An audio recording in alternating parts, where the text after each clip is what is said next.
Yo, what's good, everybody? Welcome to another episode of Bridge the Gap. This is where we try to bridge gaps in knowledge. So my name is Holden Stephan Roy. Joining me tonight is a very special guest, Mr. JK. So we're gonna get to know him a little bit. We're gonna hear the different things he wants to talk about, what he has to say.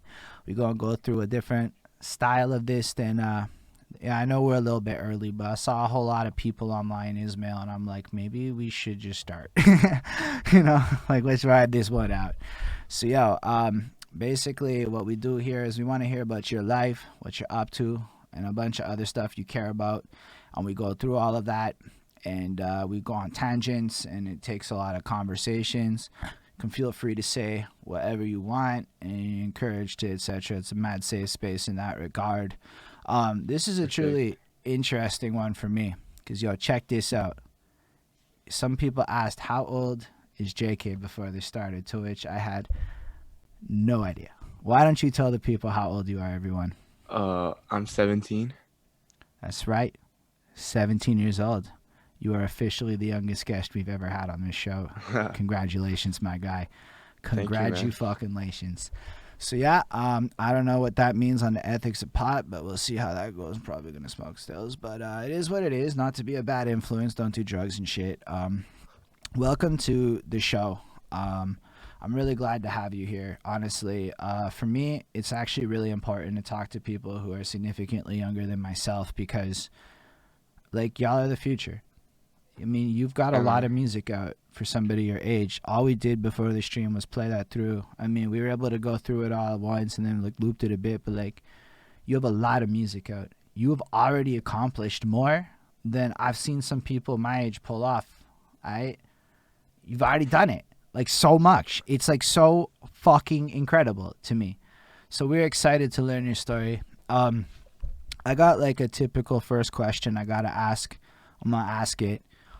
Just roll with me on it. It's a bit of a story. It's a bit of a lengthy one, and then we'll start the conversation proper. But it's all about music and vibes and shit.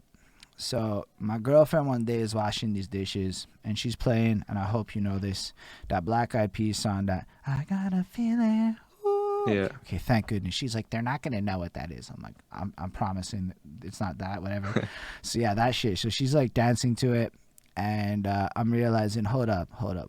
I remember being like 20 in like the clubs and the bars and like jumping around and dancing to that shit. Now she's like doing chores to it, which got me realizing, right? Like a lot of this music that's like club music and all this stuff, it really is just the chores music of the future parents and stuff. So down the line, that's what it's going to become, right? So with that, it got me thinking about my life and my musical journeys and shit. And it made me realize when it comes to music, our musical journeys don't start with the typical questions like, what's your first favorite song? That's not when it starts. It starts like way before. We're little. We're like 3, 5 years old. And there's a bunch of sounds and ideas and things that are happening around us. So I bet our experiences are drastically different, which is why I'm so fucking idea to start this with you. In my case, as I was growing up, my dad's listening to Led Zeppelins and tape decks. That's right, tapes with the rewinds and everything. I don't know if I know you know what they are, but like, and that more like anyway, so tape decks and shit. My mom's got these discos, but like knockoff disco tapes she'd find at the fucking gas station and shit.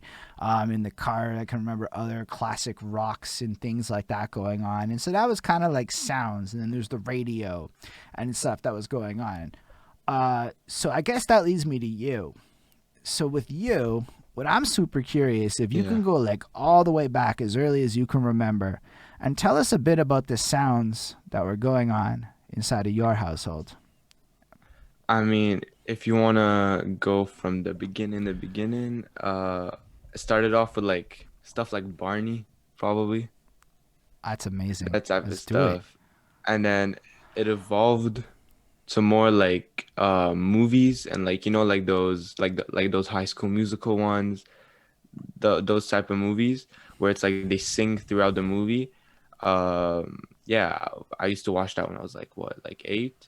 So I feel like that's where I mostly got to enjoy music, and I used to do a lot of karaoke with my sister. So that's just, But I let's go think, what like got me into. so. That's a great point, and we're definitely gonna get to that because that's actually super nifty, right? Like I was working at a video store when High School Musical came out, but like I want to go earlier than that.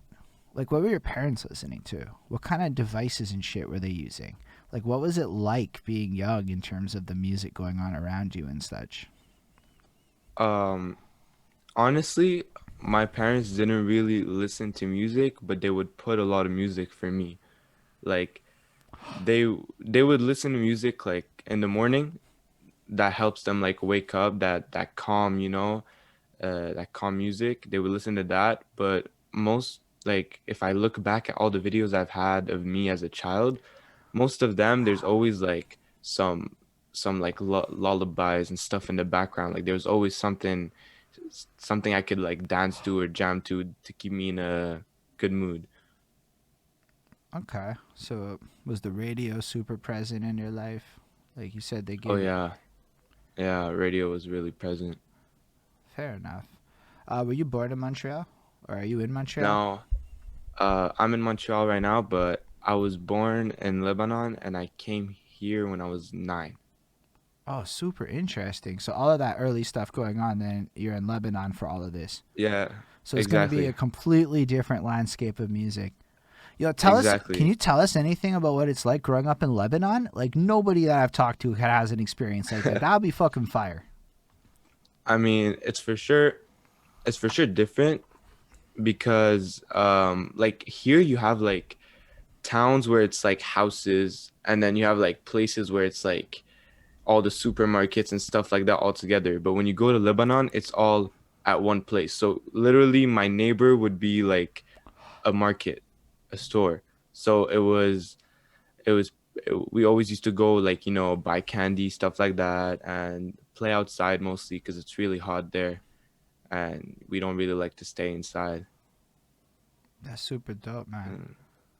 It's just incredible. Like, cause like it is a different part of the world. I went to Israel one time, so I've kind of like sort of seen part of. I mean, I know it's not the same, but like just the different region. Yeah. So like I have an idea of how drastically different it is. But like while we're sitting here in curfew, even your stories of Lebanon are an exciting thing for everybody watching this. I promise you. And there's Yeah. a bunch of people watching that are heavily interested in anything you want to share. So I don't know if you have more Lebanon stories. If you want to move on, that's all up to you. That's pretty much all I actually remember because we came when I was like, yeah, I was like 9. So I don't Mm, really remember much, but I still go there every summer, and it's just, you see the family. That's the most important part of the trip. that's fresh. Yo, my girlfriend just pointed out it's fucking cool that Barney's in Lebanon. Like that's what I understood from that. That's Yeah. like it's kind of cool. Like kids all over the world kind of have that same experience. Um, Yeah. all right. So then you were part of that craze of people that were all up on that High School Musical stuff. And so Yes, y'all sir. like, so do you like remember those songs to this day? Yeah, my sister was obsessed with it, and I've watched the movies like 50 times as a kid because I would do whatever she would do. So, and she had like like 5 birthday themed High School Musical, you know? So My poor guy. it was just always there. Yeah. I feel that. My homeboy Ismail in the chat actually wants to know: do you know or recommend any rappers from Lebanon? I honestly don't know any rappers from Lebanon except like uh Masari. I don't know if he's from Lebanon, but I used to listen to him as a kid. Uh and he was like the only like Arab hip hop artist that we knew that was like kind of different from everybody. So that's the only person I know. But other than that, we don't really like. There's not really any rap like artists that I know in Lebanon. Mm, So they're mostly like old, like in their 40s and stuff like that. They don't have a lot of young talent lately. interesting. And I say that interesting because, as you pointed out, there like that age gap almost like matters a bit more. Like there's not as much, I guess, for you to attach to. Yeah, exactly. It's like Canada and America, you see all those upcoming artists, but it's like places like Lebanon, the it's all like the older you are, the more people listen to you, I Mm. guess. It's not like, well, here it's kind of the opposite. People are always looking for young talent and all that type of stuff. And over there, it's the opposite. Because I don't know anything about this. This is the first time I'm even hearing this, so it's Yeah. actually super interesting to me. We call that knowledge nuggets. So is it like a cultural thing where like you have to like respect the elders, therefore you respect the older artist, or is it something? Like, I'm just trying to It's guess. it's mostly because the style. It's like there's been a bit of new songs coming out of Lebanese or just Arab artists in general that are using autotune, for example. Mm, But there's not much new young things that are added to the style, so I feel like it's like if we take old school rap and just keep it going for, there's nothing new coming. So this is why the it's mostly like older people that are doing music there. thank you. Honestly, thank you, man. This is why it's amazing. We're bridging gaps. That's what we're doing. And you're fucking smart. Yeah. You know how I know you're smart? You put out all this music, you're not even 18 yet. You're clearly a very smart guy. There's no Thank you, other. man. It's facts of life. You're sitting there with a fresh ass fucking pop filter in your face looking fly in your room there. That's fucking dope. All right. So, off the jump, you're getting some practice performing, I guess, doing karaoke. Did you have like a full karaoke machine and set up at home? Yeah, we've had like karaoke games too. On like the PS2, we used to have like karaoke games with all the songs and all the microphones. And fun fact, I took that microphone from the PS2 game, uh, and I took that microphone to make one like my first songs. So Yo, that's what I used. Yeah. are those out? Is that like your first project? I'm pretty sure I used it for the song Universe. That's crazy. So he's got a song out right now, alright? And he recorded it with a microphone from a fucking video game. I can tell you Yeah. one thing. There's this idea called the toolbox dilemma or something like that. I might be a little off on the name, but the idea is often we handicap ourselves in a sense of we don't let ourselves pursue goals or dreams or ideas because things like tech or tools or ideas or so like I'm like I need to get this thing and I can't move forward until I have it. And then I talk to you and you're like, I got this mic. I'll use this mic. Yeah. That's so simple. It's like we totally overcomplicate our lives a lot, I find, and that's what I fucking love about that. So you literally were able to record a track with your computer using that mic, like you just plugged it in and it was good to go.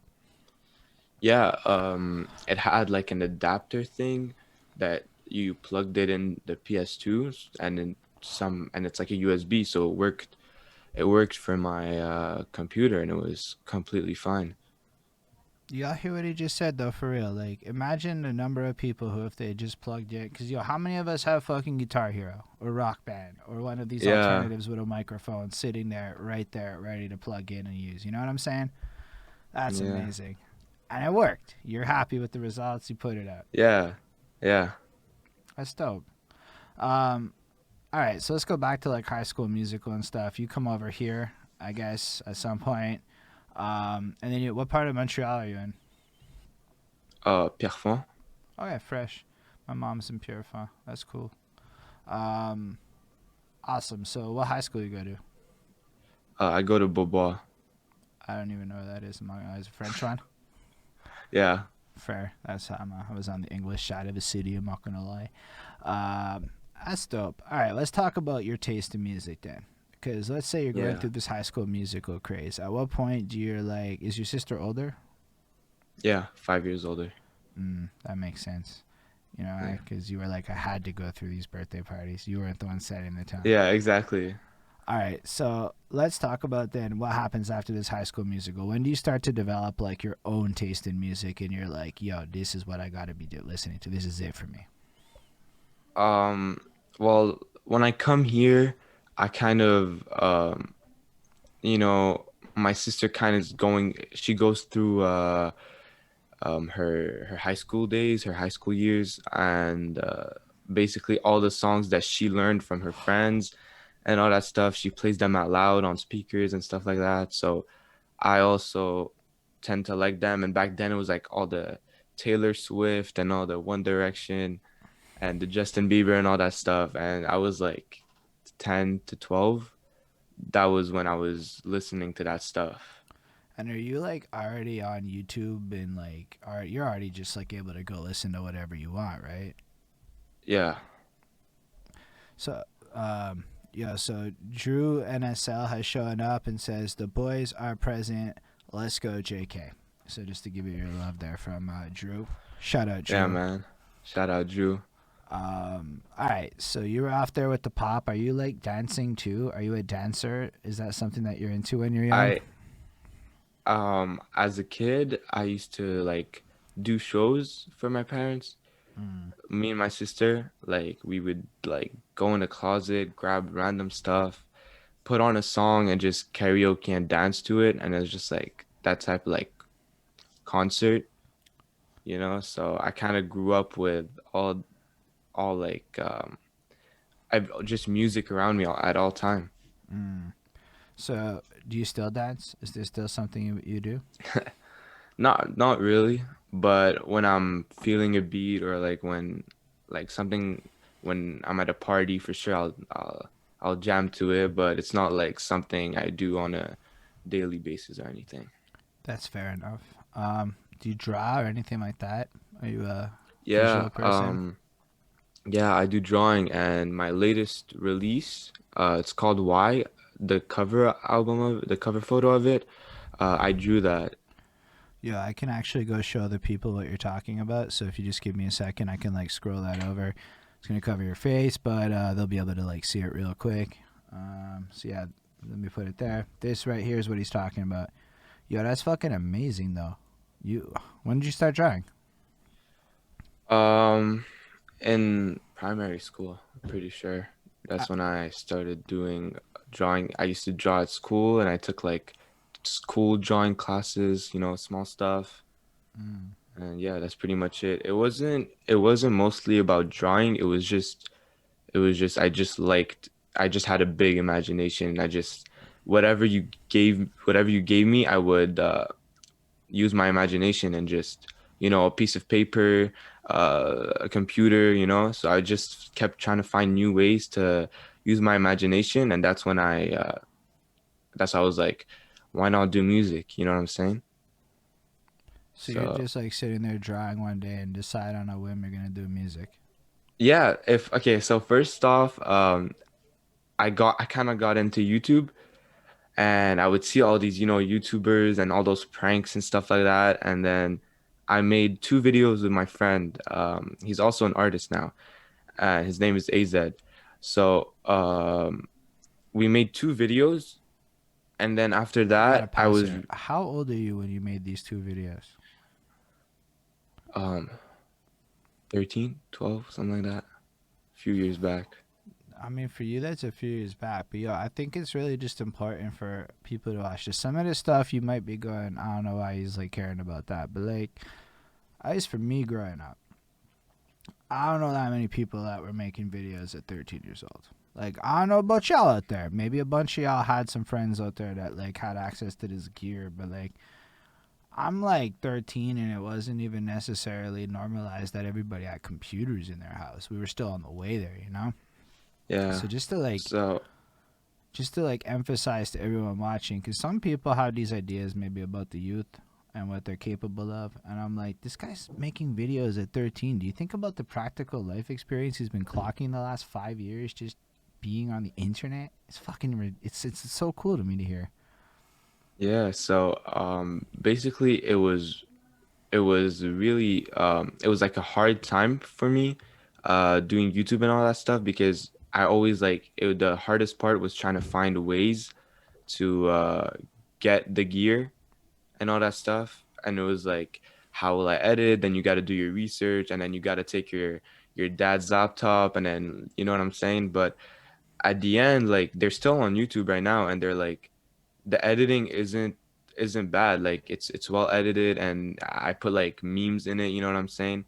So it's definitely fun to look back at it and go like, oh damn, like for that age, you know what I'm saying? Like that wasn't that bad. And what basically got me into music was YouTube, because at that time people, YouTubers, it all started the new trend about diss tracks.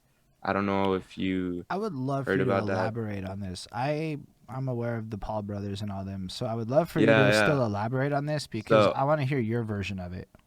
yeah, so at that time I was watching YouTube. I loved KSI, Rice Gum, uh FaZe House and the Paul brothers, you know what I'm saying? And these YouTubers basically created, I guess, uh online beef, where it's like they put it into a song, and none of them are artists, so it was like they go out of their comfort zone to stand up for themselves. I don't know. It's just over stupid drama, all for views.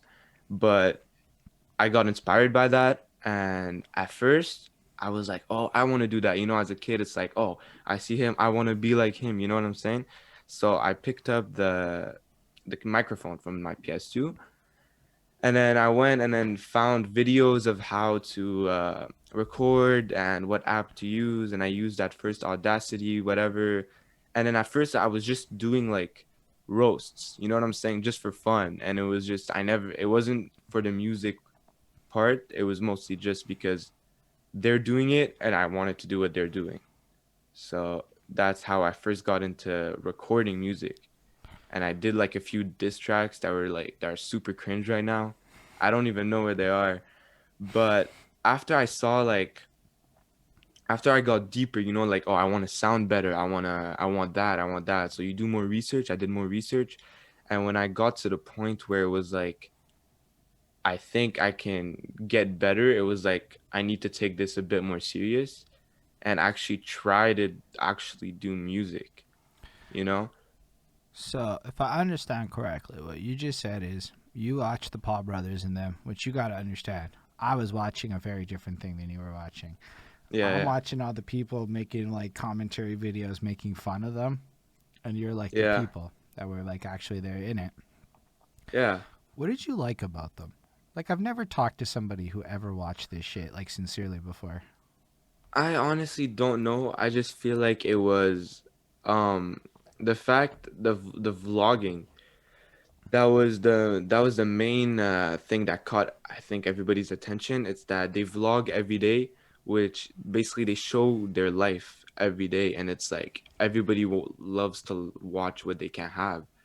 You know what I'm saying? So it's like you see them having fun, it's like that's entertaining for you. You see them crashing their car just for a couple million views, that's entertaining for you. So they did all that stuff, and then it's just like once you're hooked in by a few videos, you're hooked into like their personality and stuff like that. And I guess you just continue watching. Like now, I don't really watch the Paul brothers anymore, but I feel like most people that grew up with that going on at some point had to be involved in that, No, that's fair. because it was everywhere. It was just everywhere, on Instagram. That's what all your friends talked about. And I was one of the late ones. Like I was like, who's Jake Paul? Who's Logan Paul? And then everybody told me, and that's how I found out about them. It was from friends. So, when do you start Instagram? I know this might seem like a lot for you, but I'm just curious about a lot of these different things. Um, I honestly don't.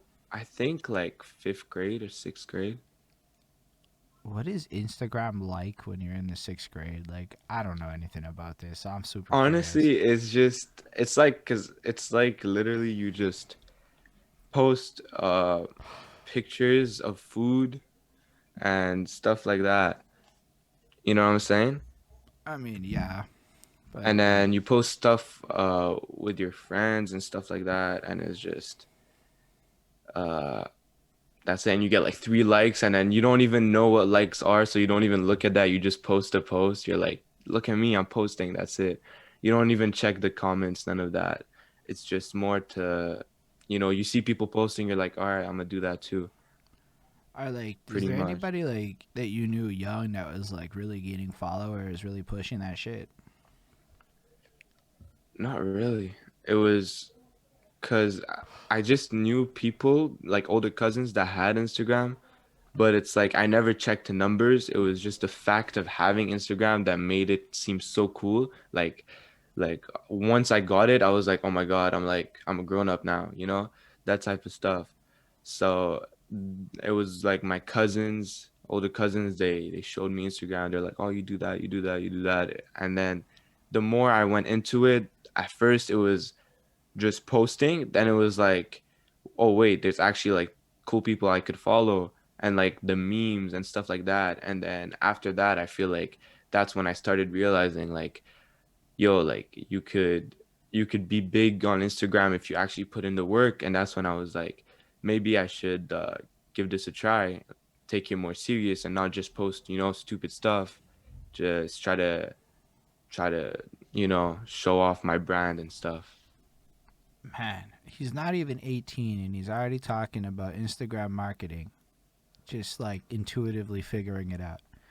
Like I know it's like to you it might seem innate, but for like there are entire courses online right now on how to like run through the interface of Instagram, let alone like what to do with it. So it's just like it's really interesting to me that you're already like aware of branding.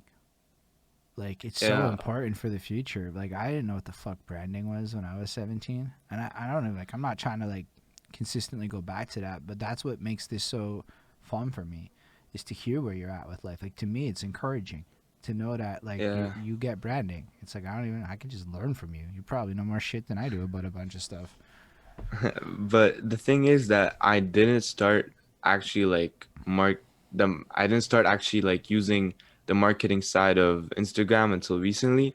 Like before, it was always like in my head. I was always like, all right, I got to do that. I got to do that. But it was always like I was giving myself excuses like I got to I got to have a certain amount of songs out before I start the marketing.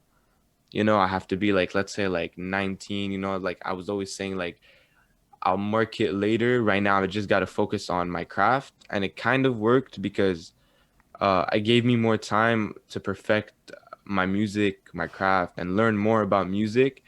And now that I've learned a lot about music, now I'm ready for the marketing side of the music. And a lot of people have been recently pushing me to market my music. Like, shout out Lewis, shout out Drew. Like they've been really pushing me. Like, you should actually market your music more. Like, this is like they tell me this deserves more hype and stuff like that. And yeah, Yeah, you should definitely market your music. You're doing to be fair, I say that and you have twice as many followers as me, so like I don't know if I'm really like sitting there going, I'm saying, what can I learn from your Instagram account? But no, it's really cool. Because like also what you just said is before you even thought about the marketing or got to that, you were like, I took some time to learn about music. So I want you to expand a lot on what that means, you know? Talk about the journey of learning about music in as much detail as you can, because I think this is going to be a chance for you to shine about what that means to an older generation. yeah. So basically, I got like my dad's laptop first off, and then I went on YouTube. YouTube is your number one source for anything you want to try to find. And what came out was Audacity. So I downloaded Audacity and then I just recorded and it sounded like complete crap because there was no effects. And then I had to go through another video that explains the effects and then I had to put the effects and just the fact of learning each effect like the compressor, the reverb, that took a lot of time and it wasn't like once I learned it. Like I learned it on Audacity, and then and then my sister gave me her MacBook, so because she was buying a new one, so she gave me her old MacBook, and then I saw that as an opportunity to level up from Audacity. That's when I went to GarageBand, and then I had to learn all the effects in GarageBand that are completely different, and I feel like when I transferred to GarageBand, I feel like that's when I kind of like unlocked everything where it was there's just like I understand more and it was just like so much better. Now I'm using Logic Pro, which is like kind of the same thing as GarageBand. And to look back to when I started, the editing, the mixing, like I do all my mixing, you know, I don't have an engineer. So it's like looking back at that, it's like, damn, I never would have thought that I would, do all of that. Cause like, and sometimes I think and I'm like, yo, like I do the cover of my album, most of my albums. I write them, I record them, I mix them, and I market them, So it's like sometimes I'm like, damn, like I got a lot on my plate. Like I'm doing a lot of things because usually artists nowadays, they all they do is they hop in, they just say what they have to say, and everybody takes care of the rest. And I even made some beats, so I'm just really happy when I reflect on my past and like what I went through, and it's just like you get that relief where it's like, oh damn, it was actually worth it. You just made me feel so fucking lazy, my guy. Like so fucking lazy. Not like at this time in my life, but like I think back to like I definitely think we had a Nintendo 64 at one point. That's what I was doing. You're learning Yeah. to fucking sound engineer, and you're like, so you're saying that you basically handle everything but making the beats for the most part. Yeah, I'm slowly learning how to make beats, but it's just like that's a It, whole other thing. It's like everything I did with rapping. It's like I have to redo that with beats, and I don't think I have that time. But I'm starting, and the first beat I actually made was my song Tokyo Drift, which was the first time I hit more than 1K on Spotify. It got more than 1K. It's featured Yamis, and I made a drill beat, like a Pop Smoke vibe. And that was the first beat I made. And I was like, damn, like, I think I should make a song out of that. And I personally love the song. And it did good. man, I'm just like blown away. In general, and I think anybody watching this, like who at least appreciates what it is to be an artist, is probably sitting there going, "Damn, that's like a lot of hats." Like I can't mix for shit. I'm not gonna lie to you. I can write songs, I can record them. I fucking hate recording. I overthink it. Also, it takes too long. And you're just like, I just did it and then I put it out. It's like you're just so casual about it. You're just so fucking like simple with it. It's like really cool. It, yeah, but it's really not at the end of the day. I'm just saying it in a simple way because that's how I am like right now. That's where I'm at. But like for any young artists that are thinking, oh, should I do this? Should I not? Like it actually takes a lot of dedication and time to do that. Like I see all over, like TikTok, Instagram. It's like rappers nowadays, and it's just like they make it look so easy, and it's just like yeah, it's funny, but it's also like not true.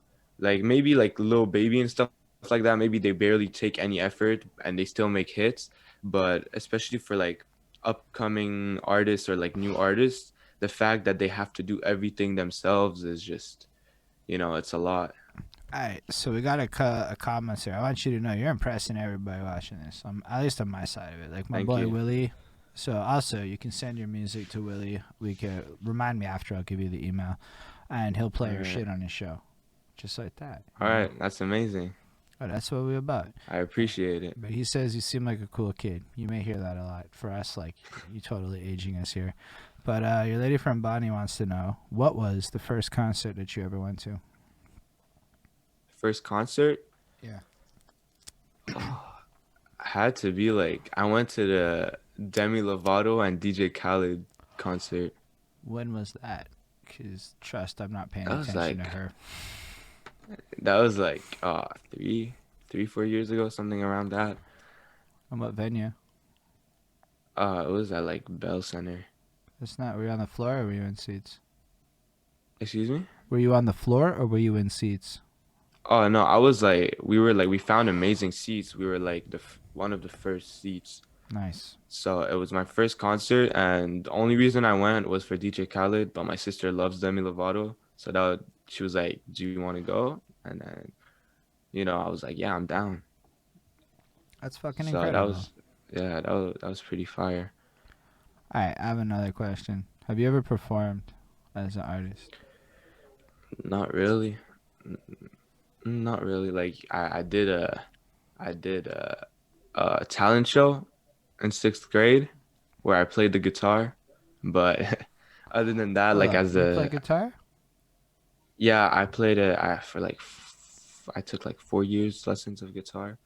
I also play a bit of the piano, but like I learned that on YouTube, like YouTube videos where you learn how to play like one song. But the guitar, like I took actual lessons. And that's when you were here, or like when was that? That was here. That was yeah, that was here. All right, so he plays guitar, which means you could pick one up and bust out a couple of things if you has to. You don't really Yeah. forget it. You write all your music. You can make Yeah. beats. You can engineer. You're basically turning yourself into a. Tell us about your brand then. Describe your brand to us. My band is just, you know, I don't have I haven't thought about it. It's just I'm just doing what I do, and I just want everybody that sees what I'm doing to either like or dislike what I do, but if they like it for who I am, for the type of message I'm sending, and not just, just I don't know how to explain it, but I see a lot of people now, they just like the sound of it, but I feel like my music goes a bit deeper. My past music all my music that's out, most of it is just not at all deep. I'm just giving people what they want to hear. But Okay, next tell. month, So stop. Well, we'll get to next month. Go on about yeah, that. Why did you give people what they want to hear? Tell us about like your whole journey of like actually yeah. releasing So songs. Like in start at the in that first because you have a. I see that I don't know what you have outside of Spotify. I just stuck with your Spotify. yeah, So start okay, us at the very first thing you put out and walk us through okay. it all. So I was coming back home from, like, it was first day of school, okay?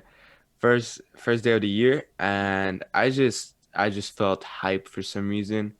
And I had like four songs already, right? And that was where I was like at GarageBand.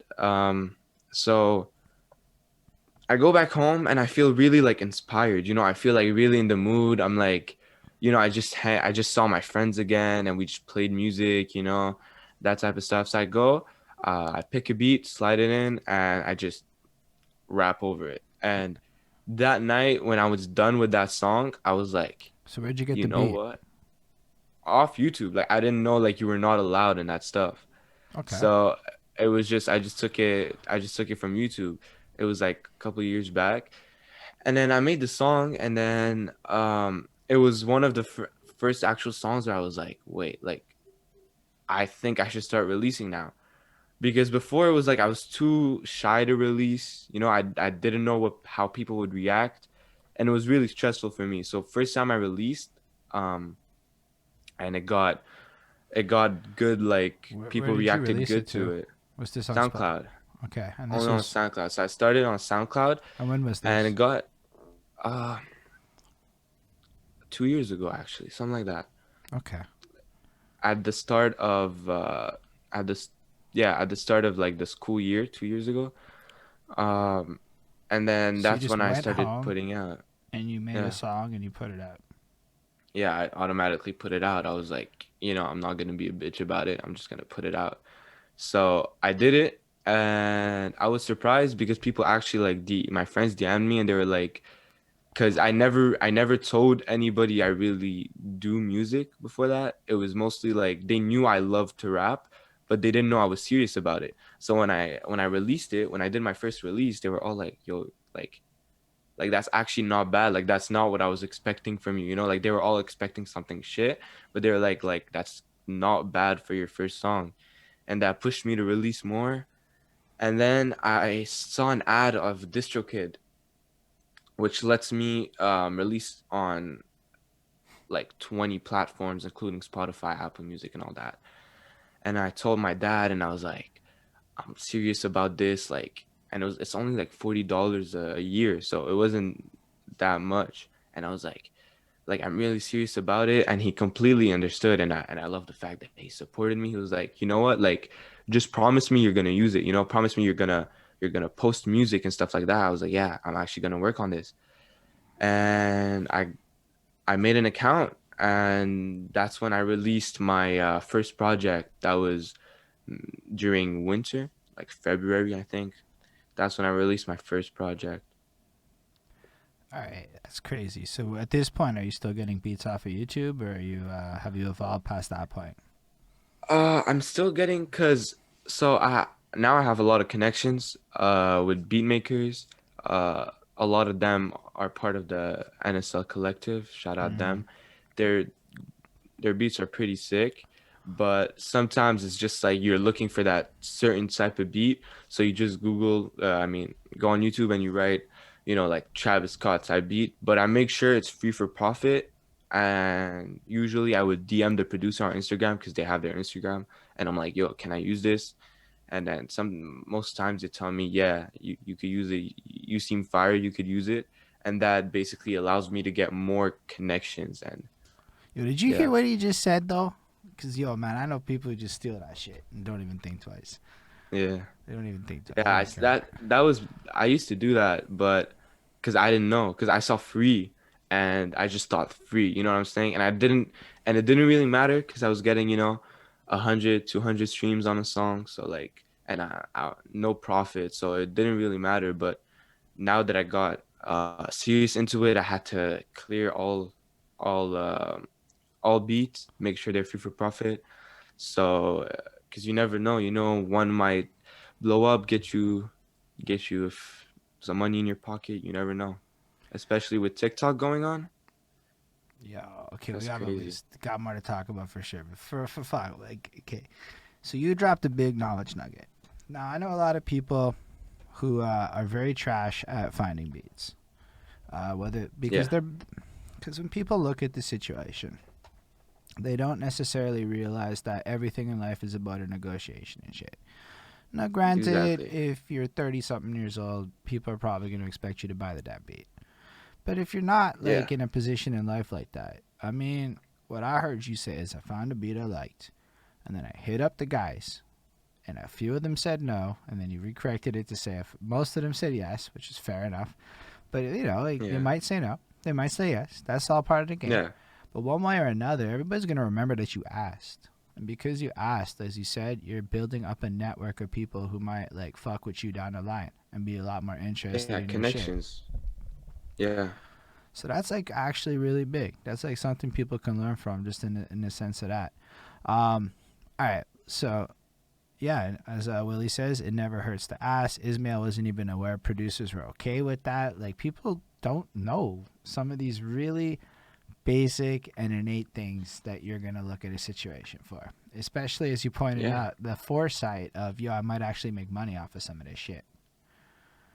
That's big. yeah, Um, yeah. And also, I feel like it's a win-win because when you take a beat that's not free and you don't contact the person, it's like okay, you took the beat is hard, but it's like you don't, like you said, you don't build that network of connections. But when you contact that person, it's like they most likely follow you, you follow them, and most likely you make more songs, you make more collabs. And what I really like, and what I really well, if anyone wants to be like a new artist, I recommend features, collabs, all that stuff. It's the best thing that could ever happen to you because it's it's just a way of getting exposure, you're you know, absolutely so correct. No, he's absolutely without correct. without actually paying because you could always do, promotions. You could pay somebody with 100K followers, be like, yo, can you shout me out? But this is just a way of doing it and having fun with it. I feel like you don't just pay somebody, but it's just like you build relationships with people.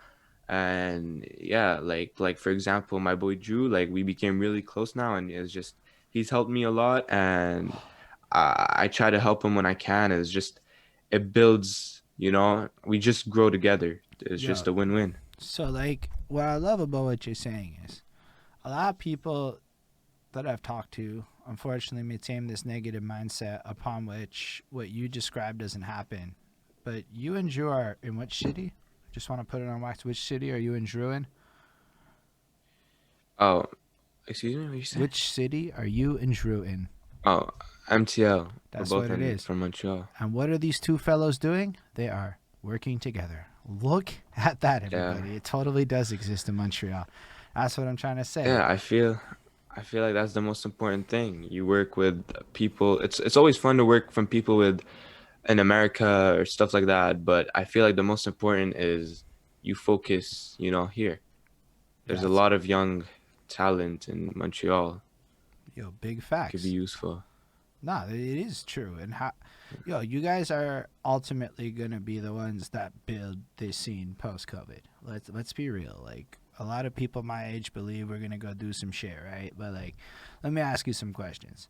How appealing is a bar to you? Like when you think about a live scene, do you want to go to the bar and perform? Is that like appealing to you? I'm just curious. I might yes, no, I don't know. Uh, I don't, I honestly don't know. I don't mind because I don't have any experience of performing. So right now you give me a deal to perform anywhere, even if it's for free. Like it's just a way to get my Okay. music out there and have fun. So tell me about what you I'll would take want to it. perform at. Let's pretend you could get whatever environment you think is the Uh, hypest. Like what do you think is the future of this shit? I feel like um I'm afraid to say that concerts are gonna be overrated, but I feel like the way Corona's going and stuff like that, we're not gonna be seeing any concerts anytime soon in the future. I feel like we're gonna have to adapt in a way, something I don't know, smaller but bigger at the same time. I can't put my finger on it, but I know that it's not concerts and it's not performing at a bar. It's something, in between, or even like uh Love it.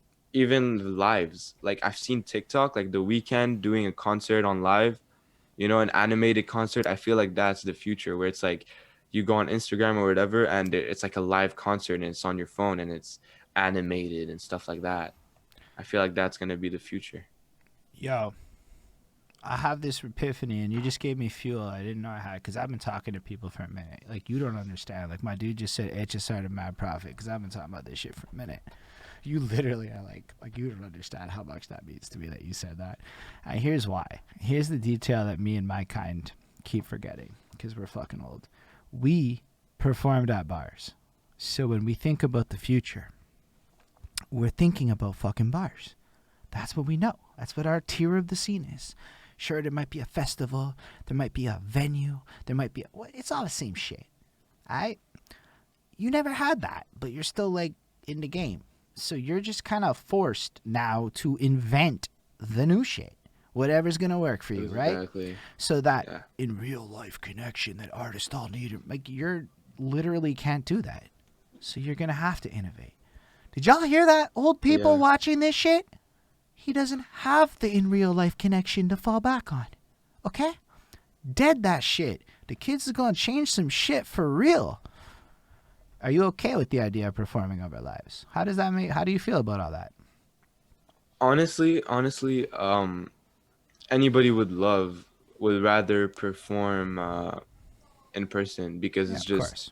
it's like a party. You know what I'm saying? But I feel like it would still be possible to perform in person. It will still happen, and I hope to do it You will. soon.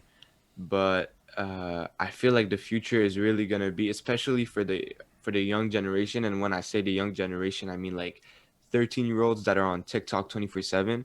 I feel like if you wanna like Oh, he's get going. their attention, that's how you got to get their attention, because I've never seen a 13-year-old at a I don't know, like Travis Scott concert. Like that's kind of rare, you know what I'm saying? So I feel like Yo, you you. could do concerts to reach these type of people, but if you invest your time in TikTok and Instagram and those type of live concerts, you could get like double of that, the young generation. Yo, I'm loving what you're saying because I actually didn't consider the fact that there's like 13-year-olds in this conversation that are music consumers too, but you're Yeah. probably more close to because I don't like to think about 13-year-olds much, to be honest. Yeah. But they are huge music consumers and they are being raised on TikTok and Instagram. And so, like, as the world evolves, they are going to see these, like, I saw Miley Cyrus did a thing at one point too on TikTok and, like, a few others. So, like, if we really look at the way the world's evolving, this digital shit is gonna really take over. My theory was VR Spaces is ultimately gonna be like the big gamer, but I also, because I know people think live shows are gonna go away. I don't think they are. Actually, I was talking to Drew just the other day, and Drew got it in my head now that private parties are gonna fucking dominate with your age group. So I have to make cool friends with all of y'all, so I'm not like fucking left out of the club. But like, yo, like y'all are gonna get chalets and shit, and like fucking throw concerts there. It'll be lit. You know, just do what the fuck you want, and you'll have like 50 people at the show, and for y'all, it'll probably be like dope. You know, like I don't see why you wouldn't do that. And then you stream that shit live to TikTok. Yeah. Like, yo, that sounds like a really viable future, because it's gonna be like, to me, this hybrid system, right? Like, obviously the in-person shit's gonna come back. Like, it will. Like, people will want to do that, but I don't think that's where the money or the reach is. Like, even if you think about the big scale concerts, they're just gonna live stream every concert at like every fucking show, and you can pay $10 to like get the season pass for the tour or whatever, and then you get to be there like each and every single time. You know, like that's the kind of stuff that I think they're really gonna get up to. So like, to hear you kind of contextualize the power of live in terms of increasing reach, and you're saying this, and you're 17, involved in the young people world as young as you can get it, that's powerful. That's a powerful indicator to anybody watching this, is what I'm trying to convey. And for you, this might seem like drill down, overkill, etc., but like there's a lot of people that I think really need to hear this. And like when this is on the internet after, you're gonna sound hella smart, is what I'm trying to say. Yeah. Well, I mean, it's on the internet now, but it'll be on the internet later. Yeah. I just feel like, you know, like us, like this generation, we have the good ideas, but I feel like we need people like from your generation to make that happen. Yeah. I feel like I said that to you before. Now you're just making me feel like cool, but no, but he's right. And it's not even you that like gave me this idea or somebody. It was fucking Tech Luciano or one of them was talking about how like people my age are supposed to be like investing in the young people, right? Like, I mean, yo, here's the thing. You look at a lot of guys, they always get these young artists. You know why? It's because young artists are fucking young and they know what the fuck is up. You know why Travis Scott is cool. I have to figure out why Travis Scott is cool. It turns out sensitive shit's popular and girls like that. Fuck, of course, it makes more sense, okay? Bad Boy has changed as an image and style, all right? The bad boys are a little different these days. It is what it is. But having you around, in a sense, lets me know that, because I'm never going to figure it out by myself. I really do need people to teach me some shit. But I get that you maybe don't know all the other stuff, like how to make shit happen, like how to sustainably build a career over a 20-year plan type shit, which is fair. I don't even know the answers. I'm figuring shit out on the fly. But I can definitely see how people like me should be linking up with people like you to create ecosystems that exist across the thing. Like, yo, straight up, you bring me to one of your fucking little parties, I'm gonna fucking stream that shit live to the internet and make sure y'all look good. You know, like that's the type of shit like I would think about. And it's like, especially with gear costs being nothing, like people don't understand how fucking easy it is to really pull some of this shit off if you're willing to act 17 about it. That's actually what my boy Nuclear Convoy, I don't know if he's still here. I was talking to him. I'm like, dude, for the rest of our lives, we have to go, what would we do if we were 19? Because we're fucking terrible at making decisions these days when it comes down to like how to solve problems. I'm like, if we were 19 and we just didn't have money, what will we do? And if we start thinking like that a little bit more, we'll have to get more creative with our solutioning. And then, you know, we have money left over because we didn't blow all our money on shit we didn't need. It's fucking, it's huge, man. Like the way y'all see the world. Like, how many of y'all out there watching this really ever thought you could make a song and put it out using like a Guitar Hero quality mic? Right? Like, I don't know if your mic was better than Guitar Hero. I'm just going to assume it's in the same ballpark of PS mics, you know? Like, how many of y'all watching this, even in the future on YouTube or whatever, fucking throw it in the comments. Like, I personally would have had pride and ego get in the way of ever making that decision. I would have made a bunch of shit about how I'm probably too good to be on that gear, is the truth of it, and I would have relied on more expensive and premium shit. Maybe now I should probably have better shit in my life, fair, But like, what about all the other times when I could have just started? You know, like I started my whole shit late. Like I didn't even start music proper until I'm 25. All right, like I'm late in the game at this point, and it's been fucking hard ever since. So for me, it's like I'm trying to convey to people that like they can't wait. Like you can't wait. You just gotta start because it's gonna take a long Yeah. fucking time, Yeah. as you said, to achieve where you want to go with it. And I think a lot of us are able to, like, you know, we're all grateful for what you're sharing with us. Is I guess what I'm trying to say with that. Um, what kind of music do you listen to? Rap, hip hop. Is that like mostly what you fuck with? Yeah. Different types of hip hop. You know, like there's the new melodic side or like the old school vibes, but I'm pretty versatile. I pretty much like a lot of different things. Mm. So give us a little more of a descriptive answer with more examples of those things that you like. So, for example, if we would look at the melodic side of rap right now, it would probably be a bit of Juice World, Kid Leroy, Lil Durk, maybe, where they have that it's kind of hip hop, but at the same time they're singing Mm. most of the time, and I that's probably one of my favorite because it's just good to hear. It's not too like too much at the same time, but at the same time I don't get bored of it because I feel like pop sometimes I get bored of it because it's just the same note or the same two words that just make it long. I like fast. I like when people rap fast, but they manage to rap fast with a melody behind it, which I find that's just crazy. Interesting. So to you, adding that melody makes it harder. I feel like if you have a song written down, if you just rap it, like just rap, it's easier because it's like rap is like, you're talking but like with energy, right? But when you have to actually like do all of that but and make sure you hit the notes at the same time, that's kind of hard. So for you, it's not like auto tune is like this tool to correct shit singing. You have this expectation in a sense that people can actually deliver this shit when you're listening to it. Yeah. Yeah, but I personally love autotune for not just like I love hearing it, and this is why I sometimes use it a lot because some people are like, oh, he can't hit notes, he can't, that's why he uses autotune. But I like the fact that it's just the artistic side. It makes it like to my ears, it makes it flow better, especially because the first like my favorite artist, the first artist I got introduced to was the Migos, and like Quavo and stuff like that. They used a lot of autotune, and that just intrigued me. I was like, yo, like that's different. It's not like that those dry vocals. It adds a bit of spice to it. So this is why I like autotune, honestly. You're not the first to put it. Somebody else called it saucy. They said it makes your voice saucy. I'm like, I like how Yeah, that sounds.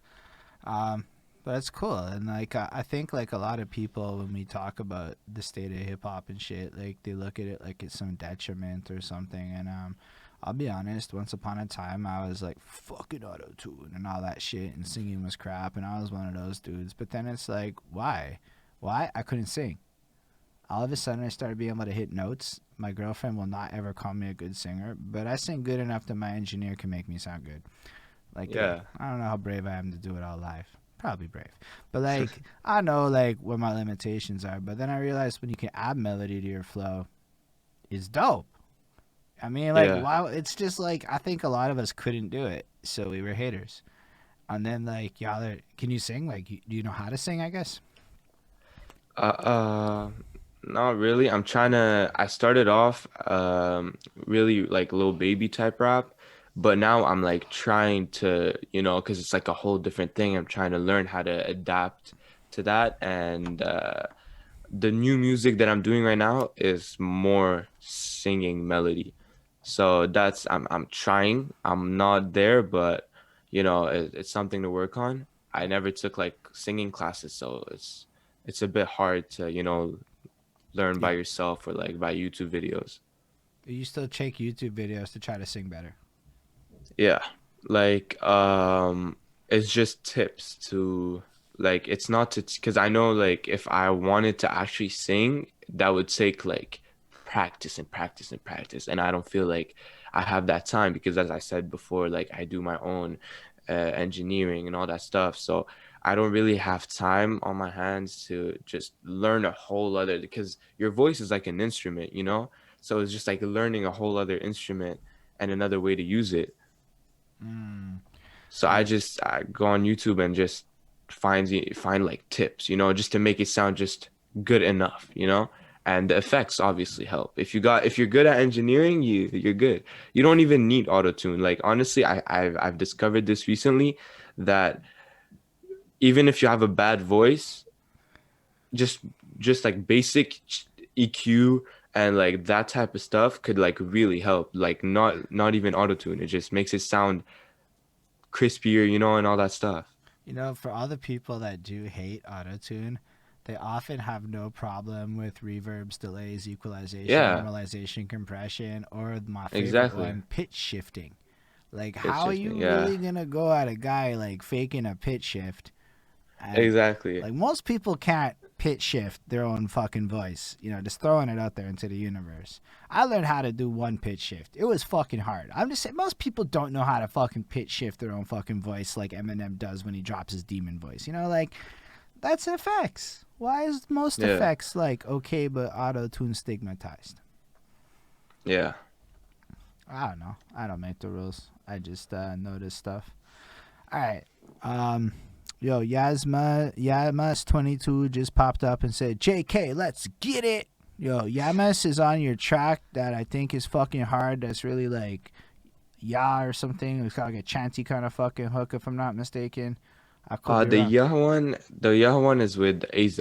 I was wrong. Anyway, I know I've seen Yeah, Yamas's name before. I know I've heard that yeah, guy do his thing at least once or twice on somebody's shit. I'm trying to like catch up on all the y'all and learn all yeah. the y'all names. He's on my song. It's called Tokyo Drift, and that's the beat that I made. That's my first beat that I made. Yeah, that's And fucking fire. then yeah, I heard it and I was like, I needed somebody for the hook. And Drew, actually, I texted Drew and I was like, would you know anybody that like has that type of style, you know, that type of like Lil Yachty vibe? And he showed me Yamis and I was like, bro, that's perfect. So I hit him up and you know, connections. He was happy to hop on a beat. I was happy to when I got his hook, and bro, like when I got it and I started putting the song together, it was just like, you know, it was that feeling of success. It was like, yo, this is fire. Mm. I just want to respond to something Ismail said. This is just like saying, how can you not like apples but like other types of fruit? It's not. That's not what I'm saying. It's how can you judge the use of apples in a salad but permit all the other fruit in the salad? Is more Exactly. my opinion, because it's not just this dislike. It's a sheer judgment of it, right? Like let's like drop pretenses. Yeah. People, Ismail is fair. Ismail has preferences, but is fucking open minded about this shit. Other folk genuinely hate it. Just that one effect. Yeah. Like it's a negative term. It's almost like an insult. I like it's not just like saying you have to like all the fruits. It's saying why is that one fruit like really bad but all the other fruits are just acceptable when it's not even about taste anymore. It's just saying that fruit's evil. That's how I interpret the Exactly. situation more than the way that I saw your comment there personally. Which is why I think it's like worth a looking at. Like I had to address that in my soul, right? Like I was hating autotune. This might not even be other people. I was hating autotune because it was cool to hate autotune. And then I realized why. And then my dude didn't ask me and he put fucking autotune on my voice and it sounded good. And I'm like, oh, I'm a fucking idiot. Like, imagine I just been fucking with autotune for years. Like, oh, I'm a fucking moron. That was my feeling Uh, in that moment because it was like, that's nice. That's saucy. yeah. You hate it. It's like you hate it until you use it, you know?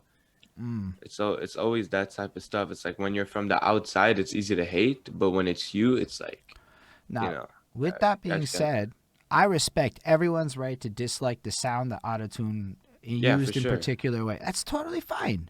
You don't have to like it. I just don't think it makes an artist less of an artist to use autotune. And I think there are people who believe that. Yeah, I feel like it's if it's something is I feel like it's just a different like people who created autotune that came into the game and just made autotune seem cool. They created a new like a new road, a new lane. They if it was something like crazy, you know, and now everybody is using it, so Yeah, I it don't. doesn't make you less of an artist. Big facts. And I mean, like, cause the big debate ultimately stems down from what is hip hop. You know, like, which is real hip hop? The real hip hop. Like, I don't really know what the fuck real hip hop is, to be honest with you. Um, I know that a lot of people feel like golden era hip hop is particularly like the greatest, etc. But my favorite current definition is from Tech Luciano, where he's like, hip hop is whatever the kids in urban football locker rooms bump. And I'm like, that sounds like a better group of people to pick what the fuck hip hop is than me and my middle class ass, you know? Like, so I don't know Yeah. what real hip hop is, personally. But I know that a lot of these melodic guys say a lot more shit than anyone gives them credit to. And Gucci Gang has far more lyrics than Gucci Gang. It actually has verses. And they're not my favorite, but they're also vapid and fun. Yeah. Do you like Lil Pump and them? Are you into all these guys? Not really, but you gotta respect it. If not just respect him, because anything I feel like he didn't just wake up one day and was like I'm gonna say whatever in the mic is just gonna blow up. I think I like he started his day and he was like, yo, this actually sounds hard. You know what I'm saying? And just put it out. And if it was I hate when people go like, oh, it's so easy, it takes no effort, then like why don't you do it? You know what I'm saying? Like a lot of people tried doing what Lil Pump did when he first blew up. It was the new thing. Everybody did that.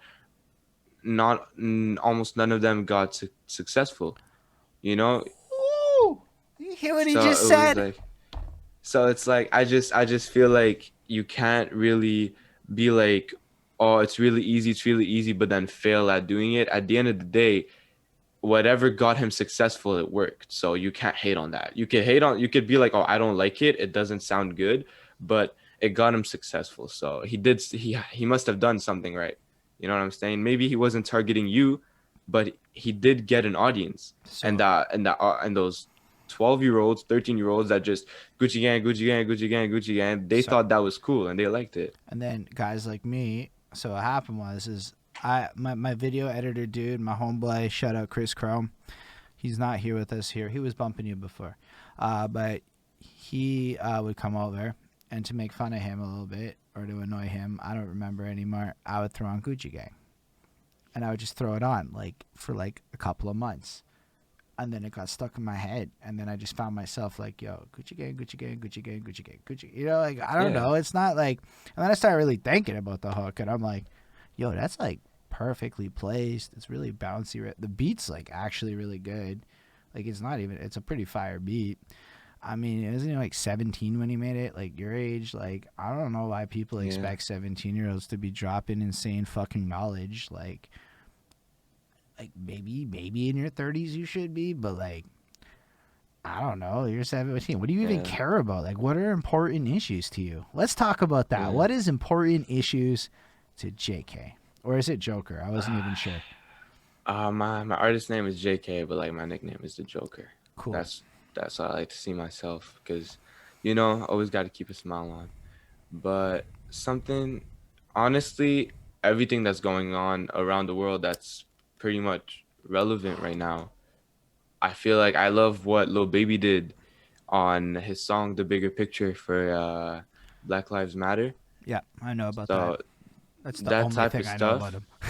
him. So that type of stuff, it's like it makes me like, when you hear it, it's like you're hearing it for a reason. But at the same time, I don't want all music to be like that. I don't want Lil Baby to just release songs about,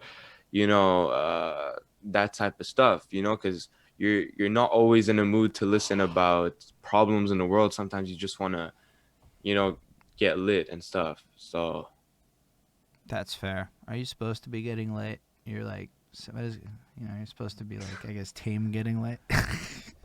That's okay. That's fun though. So turning up in music is not important to y'all. Is there like Yeah. a whole big party ecosystem for teenagers? Shit, well, I don't even know anymore since quarantine. Uh, That's fair, but you do know from prior to quarantine, which is the closest thing to real life we're gonna get. um, it was literally just house parties, and you put on like everything that just is was trending. And I remember the things that were trending were Lil Pump, Gucci Gang. You had like in the playlist of what like 50 to 100 songs, you had like at least 3 songs from Lil Pump, and I felt like when I saw that at first, I hated Lil Pump. I was like, this, like, why? Like, what does this get you? What does this give you? I just feel like it's just yelling and just. But then it got stuck in my head like you, and I was like, yo, this is actually like catchy. And then I Mm, looked more into it, and I was like maybe that was his plan. Maybe he didn't make this song for you to listen to when you're studying or when you're reading a book or when you're in a deep thought. He made the song for when you just want to jump around, and he made it for special, for like he targeted a special, age, which is, I'm pretty sure, around 13, 14 year olds, where they just, the less lyrics the better, I guess. And also a topic I really like to talk about is the length of a song.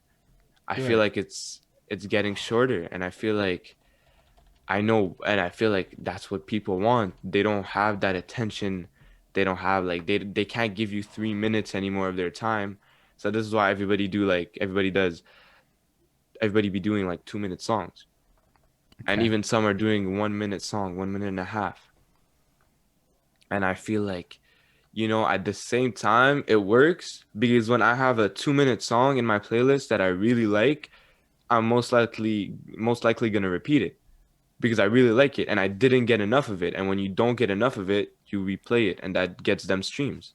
So it's like there's different ways to think about the length of a song. Is it for more streams, or is it for, you know, I don't know. Yo, just I have to let you know. You've already been said this kid can hang with us old folk all day. You crushing this. I just want you to know that you fucking crushing this. Thank you, Have man. you done Thank you. interviews before? No, this is my first one. I Oh, was that's a bit nervous fresh. at first, but we're just having fun now. That's what this is. That's the whole Yeah, show. We do yeah. this for like whatever until it's not doing it anymore. But yo, I think honestly, this is everything I was hoping for. I love your perspective. I love how fresh you see the world. Thank you. Drew says you a well-spoken kid. I mean, we have a little bit of a debate of what's real hip hop going on. You're definitely a natural, my guy. Like you're 17, like you got a big future. I mean, like Thank you, you, man. like Thank you. anything you might think about your talent set, you gotta understand that like you're already doing so much, and you've got like you're not even in the prime because you Yeah, can't even go out without parental approval. yeah, yeah. That's what Drew's been telling me. He was like, he's been telling me how I'm very young because he's like 22. I'm not sure Drew is he's 22, in so I know this because Drew is here on last yeah, Wednesday. yeah. So he's like 22, and he's like, yo, like I'm not at his level yet. He's doing great numbers, and I've seen his work, and it's not like something that he woke up one day and he just had following, and I've seen the how it went up, and it was all constant work, hard work. And then that's why I kind of look up to him, and I'm like, damn, like I'm starting to do what he's doing. I'm taking Can advice we from just him. can we just give Drew his Yeah. fucking flowers? He's like a year in and he's crushing it. Okay, like he's like Yeah, for real. I really like look up to him, and he really helps me a lot. And he's been telling me like, yo, like you're really young, like you you're 17. He's like, you have time. You're starting. If right now you're at this level at 17, like who knows how you're gonna be at 22, yeah, And yeah, that's pretty much it. that is literally what I'm thinking. I mean, by the time you're 22, you're gonna have so much finesse and experience with what you're doing that you're gonna be better than most people. Not because like of anything more than like you're already produced a lot. Okay, like it's a lot. Like you had enough tracks for me to go something in the ballpark of 40 minutes. All right, like that is a Yeah. pretty decent volume of work for somebody that's basically been putting out Yeah. music proper for a year on Spotify. That's on Spotify with the And permission, with the yeah, rights. and I'm going even harder these next 2 months. All I'm right, let's having talk about that a bit. All right, so okay, so for Valentine's Day, I'm dropping a single. It's called Shoddy featuring AZ. So that's just, just for Valentine's Day, a little small thing. And I have two EPs of around 6 songs each, just ready, just laying around ready. One is dropping the 19th, so in a few days, in like 2 weeks. And the other one, I haven't thought of a date yet. I'm still focused on the first one. And the first EP that's dropping the 19th of February, I have high hopes for it because I feel like it's more professional than my last one. And I feel like I've got more things to offer. Um, each song is completely different. I have an old school song. I have a song where I kind of sing. I have like that rap, and I even got in touch with Nuyat. He's from the All Stars tournament. Right. He's a French artist, so I even got like a bit of French on one of the tracks. So Yo. I'm just trying to experiment a lot of things with this. Did you participate in the All Stars MTL tournament? Yeah, I won it. Did you? The first one or the second Yeah. one? Oh, the second one. The first one, Drew won it. No way. That's fucking crazy. Yeah. You're the one who beat Hoshe. Yeah. Okay, that makes sense now. I understand. All right, that's fair. That's. I would know. I wouldn't have beat you. I heard you got like 700 fucking votes or something Yeah, insane like it that. was crazy. It was stressful too. Yo, that's great. And Drew on the first one. That's nuts. Yo, you guys gotta understand. This shit's hard.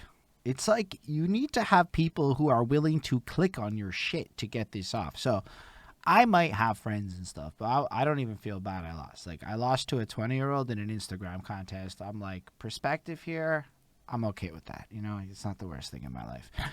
But I went toe to toe with Hoshe, and Hoshe was like crushing me. And I put all day into rallying like everybody I know who I could. How do I click on the story guy? I went through that all fucking day. And I taught people how to click on the story and vote and shit. And then Hoshe finishes work and in about an hour and a half crushes me. And I just watched it. I just watched it go down. And I'm like, what the fuck? And it was just over. Yeah. But it was really hard to actually participate in this because you had to produce like 1 minute tracks. And the first one was pretty open. But then as Yeah. it progresses, they add like levels of challenge to it. Topics, So why don't you walk us basically, yeah. through your experiences with this tournament? The first so the first round, like you said, we it was free and we could have done whatever we wanted. And I had this song that's now out. It's called Three-Headed Shadows. And it was like my best song at that time. I put on my Instagram, my Snapchat, and everybody was like, yo, drop this, drop this, drop this. So I was like, okay, like we're going in strong. I'm going in with my best track, right? So I'm going in, whatever, I win. Okay. I get into the second one and I'm like, okay, this is where it gets hard because I don't think people realize that most of us artists, we don't just walk in the studio, make a song, and it's a good song. Like I went through 300 songs, you know what I'm saying? Like I've made about a song a day, and that's what made me better because you learn from your mistakes. Did you just say you've made 300 songs already? Yeah. I made 300 songs. They're not all good. So it's you learn from your mistakes and it's like, yeah, I can't release that. That's off. And it's like instead of redoing it, you're like, okay, I'll go in another one. And then that other one you actually like it's actually fire. So it was hard for me to like to just I have to go in and get out and it has to be fire, you know? Like for the first one, I was like, bro, I have 10 songs. it was free. I could pick any song I've ever made, you know? But now it was like I had a week and I was like, I can only afford to write it once, find one beat and actually record it. So it was like it was once and it had to count. So that was a lot of stress and I don't know, it was hard. But I'm pretty sure I did really well. And I just the mean, finale, you won, yeah, yeah, so but just the you finale, did I really feel like, well. yeah, but I'm not too proud of my final track. There's 4 rounds. The fourth one, I didn't have much time. That's why it was squeezed in. And yeah, I had exams, and like I'm 17, had a lot of exams, so it's hard to do all that stuff and then film it too. Like filming it was also, and editing it was also, and putting the lyrics, it was all also like extra work. So I just barely had any time, so I just went with what I had. So I was like, yeah, I'm putting that. But I for sure think if I had more time, I could have done better. But I mean, I won, so it must have been good. I fucking appreciate that. I'll respond, but yo, shout out Shane Pleasant. That's a dude I work with. He fucking hit the Twitch. I don't think I've seen him on the Twitch before, so I had to give him a little shout out for showing up. Um, nah, you give yourself the flowers, man. I mean, I fucks with Hoshe. I fucks with him heavy, but like, end of the day, it is a social media game more than it's a talent Yeah, game, and it's yeah, whoever. Look, it's like I don't know how else to put it. As I understand it, you got somebody that hooked you up in the moment that got you a lot of numbers, and it worked. yeah, Is that yeah. it? I had my family, so because I'm young, it's easier to get votes, especially because it's like my mom texted, like I texted my whole family and they texted their friends and stuff like that. I got uncles and stuff. And my uncle, big shout out to my uncle, he was friends with this guy and he's really popular in Lebanon. He does like a TV show or something, and he got him to give me a shout out, and I'm pretty sure that's what gave me the win. I mean, here's the thing. One could argue that's fucked up. That's not how Yeah, contests work. Nah, that's yeah, exactly how contests work. That's exactly how social media. I don't fucking participate in anything that requires me to get votes for the most part. In fact, I was so stressed after All Stars Montreal, I'm never doing it again. If yeah, yeah, for I'll real. fuck with shit that has Same here. judges, if there's other Yeah. people like that's cool. Um, you should fuck with my contest. There are judges. Anyway, Yeah, uh, I'll make sure to look at it. I'll link it to you after. It's on Facebook. Do you use Facebook? Do you even have Facebook? Uh, I do have Facebook, but it's like I haven't went on there since like 2015. So, That's serious. That is yeah. serious, serious. Okay, I don't even know Yeah. how to do this on Instagram. That's the problem because there's no like group. I don't know how to fucking do the group thing on Instagram. I don't even know Uh, how do you organize shit on Instagram? Like, how would you create a group using social media to collect people? Like, what would you do to pull that off? I think there's a I think you when you post a story, uh I don't know if I think there's something that you could click on and you join a group chat, but if there's not that, you could literally just put a poll and be like, click yes to sign up, and click no if you don't want to sign up, and everybody that signs up, you just put them in a group chat, maybe. All I right, really don't know. But if it's on Facebook, like group. I could download Facebook right now and just Nah, I know. go So on it. here's the thing. You might be willing to do that. If Yeah, I'm doing my shit correctly, I'm also finding a way to do this on Instagram. Let's be real. Like, yeah, what am I gonna do? Reconvert the world? You're also right. I could probably use the fucking thing to like pin shit to the fucking yeah. whatever. I see what you're saying, but that poll thing, smart fucking idea. Stills. Do you use polls and stuff like that? How do you use Instagram? How do you use stories? Tell me about how you use So stories.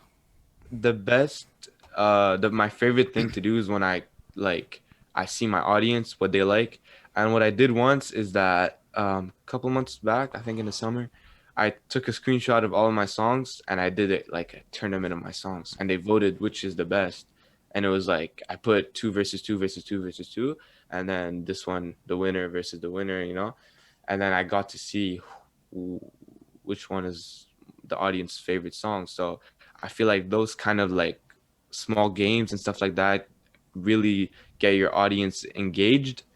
And for the people that never listen to your song, when they see, oh shit, everybody thinks this is his best song, they're probably gonna go check it out. Bro, that is smart. Did y'all hear what he just said? Like, yo, I hope y'all took notes. I'm gonna steal your idea. Not even gonna lie. I'm writing that down after. Bonnie, write that down. Make sure we don't forget that one. That one's a fucking huge idea. What the fuck, my guy? Yeah, You're just the brilliant. little That's games, brilliant. Yo, keep telling just me little ideas. games like that. Keep doing it. Just little games like that. Like, it could also be like ask them what they want. Like that's what I did. I was like on my new EP, how many songs do you want? How many melodic do you want? Do you rather me when I rap or when I sing? You know, that type of stuff. So when you see what they want and you just give them what they want, like if you prefer singing more, but your audience prefers rap, like still sing. But if you're releasing an EP, I recommend you release four songs that are rap to please your audience, and then the two songs that you like because you like singing, you put them there because Wow. you should never stop releasing what you want to release, you know what I'm saying? But at the Wow. same No. time, Wow. Keep when you're going. at the same time when you're at that level, like you want to impress people. So like I don't want to say I'm doing this for the people, I'm doing this for myself. But at the same time, it's like if they want to hear that, if that makes if I just drop some rapping songs, which I still have fun doing, but it's not my favorite, and that gets me more and more views, that makes me grow, you know, I'm fine with it. I love So how it's like he's you, just like, get over your fucking ego, but still do yeah, what you want. yeah, you do, Ah, you do what you want, but you still got to give, like if you like doing a type of rap that is just like you think is really good, you really like that type of rap, but it's just not that common, and it's just like you're targeting a very small type of people, like small population, and it's not working. I'm not saying stop, but I'm saying like keep doing what you're doing, but if you expect to grow, you gotta give people what they want, and that's what I think like old heads should do, like Eminem.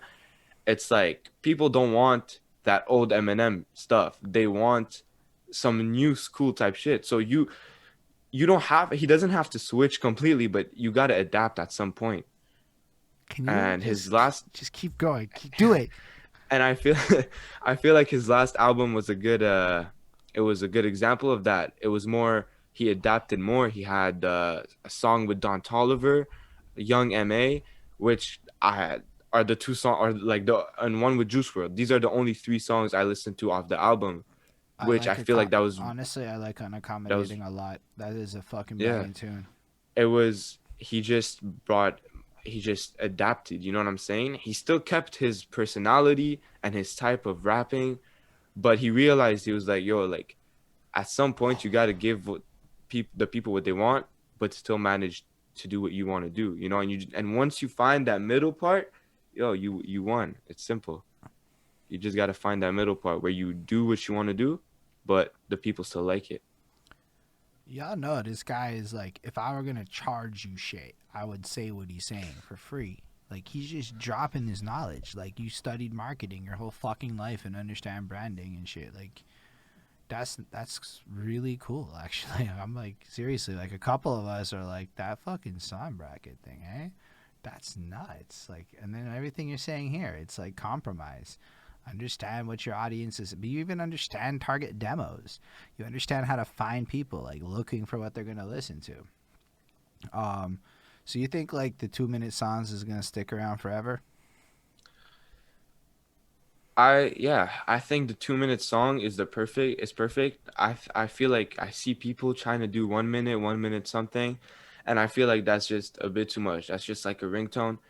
But at the same time, like 3 minutes, I feel like, you know, you could have like a 3 minute song on your album. It's chill, but I feel like most recent bangers, it's like I feel like it's 2 minutes because it's perfect because it has time to get your attention. It gets your attention, and I think that mostly from my point of view, the reason why people do that is for more streams, because when I listen to a song that has one verse in it and I feel like, yo, that song would have been banging. I would have been 10 times more happier if it had two verses, because the beat was amazing and the flow, the way the guy was going on it, it was amazing. But it was like, at the same time, like, it's really smart because there is no second verse. So what am I doing? I'm just replaying that first verse. So it's just like, I feel like it's all Yeah, like, marketing. so here's the It's problem just, I have with that. I know a yeah, lot of people like, so I find it works based on a bigger fucking marketing game, in my opinion. So you're playing frequency. You're just gonna be dropping new shit a lot. You're always relying on the fact that something is coming yeah, constantly, which is probably yeah, fine because you're not writing 3.5 minute songs with three verses, a chorus, and all this other exactly. shit. My problem is that, like, and this might just be like what I grew up with, right? Because for me it was like I had 18 CDs. That was it. Yeah, Maybe there yeah, was the radio and shit, but if it was those CDs when I was on the bus and whatnot. So I'm looking at it like, yo, I want people to want to listen to my song over and over and over and over again. Like, it's like a failure if nobody wants to hear it again. Not to say that they don't, but like for me, when I hear these 2 minute songs, I find I get tired of them a lot quicker. Like, I'll blitz them for like a month or two, and I'm just done with it. I don't need to listen to it again. yeah, And that's my only like reservation with relying on the 2 minute song strategy is I feel like it really does. I mean, not always. I mean, sure, but like I don't know a single 2 minute song outside of like maybe okay, there's like three or four maybe, but there's only like three or four I can still listen to past 6 months. yeah. I get that. Yeah, it's completely understandable. I feel like at the same time, if there's a 3 minute and a half song, I feel like sometimes I have those type of songs where it's like they're such, like, they're so bangers, but it's just like, just the thought of clicking on it, it's like 3 minutes. It's like I skip after the part that I want to hear, and I don't know. I feel like the perfect time for a song is 2 minute 30. That I feel like it has to be. I feel like if when I see 2 minutes, you know what I'm saying? When I see the two, or like on YouTube when you see two, I feel like I heard something. I mean, I watched a YouTube video that was when I was still in YouTube, and they were like, do short content, because when you see 20 minutes on YouTube, you're not gonna click on that. You're gonna click on the 5 minute video because it seems less long and overcomplicated. So I feel like you should still do both though. I don't think anybody should do 3 minutes and a half songs, and I don't think anybody should do 2 minute songs. I feel like I love being versatile with everything. I feel like you Mm. should have everything to please everyone. Yeah, I fucks with that idea.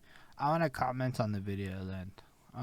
A lot of those people in those videos do say that shit because they're based on pleasing the Yeah. algorithm. But then I found myself watching 5 hour videos. And this might just be me, but what happened was is I didn't like watch it like one off, right? It wasn't just like I'm sitting there and I'm watching the video. Nah. I watched it in 8 to 15 minute chunks for like a week and a half. Like I Yeah. watched it But like it was all those little videos.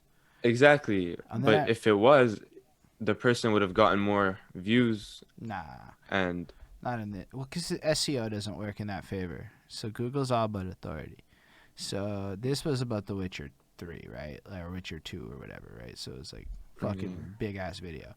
Now Yeah. that But community if it is was hardcore about it. So Yeah, but if it was like, if you take, let's say, a 1 hour video and you post it on YouTube, and let's say 10 minutes, so you post three, I feel like instead of getting, let's say, 100,000 on the one, you might get like 100,000 on six. So it's like you get 600,000 but you around can that. but like that's a way to look at views. But if you're talking about money, Yeah, you're talking about owning the algorithm in the 2021 era, it's a little different. So yeah, if I yeah, put up a 5 hour video that you're gonna watch, I can put a lot more ads in that than I can put yeah, in for those sure. 10 minute Yeah, videos. We're talking about makes money sense. now. Now we're not even Yeah, talking about views because fuck views, in my opinion. I don't actually give a shit. I put out a Busta Rhymes album review. It got 8,000 views. and that was really Okay. cool. You got an average watch time of 1 minute. What the Okay. fuck is a view? You know, that's how I look at that. So that means nobody watched it. What happened was is I owned the algorithm. Content length matters in a different way than people think about it.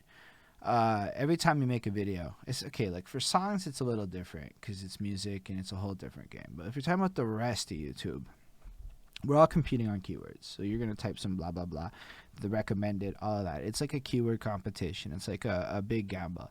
So back in like 2016, the magic length was like 8 minutes, but then everybody flooded the market with 8 minute videos. So now the magic length Yeah. became 10. Then currently the magic length is 40 minutes to an hour because there are creators and they split the strategy actually. So you're correct. So they end up with two channels. You have your main channel that does the really long content, hour to 3 hour content.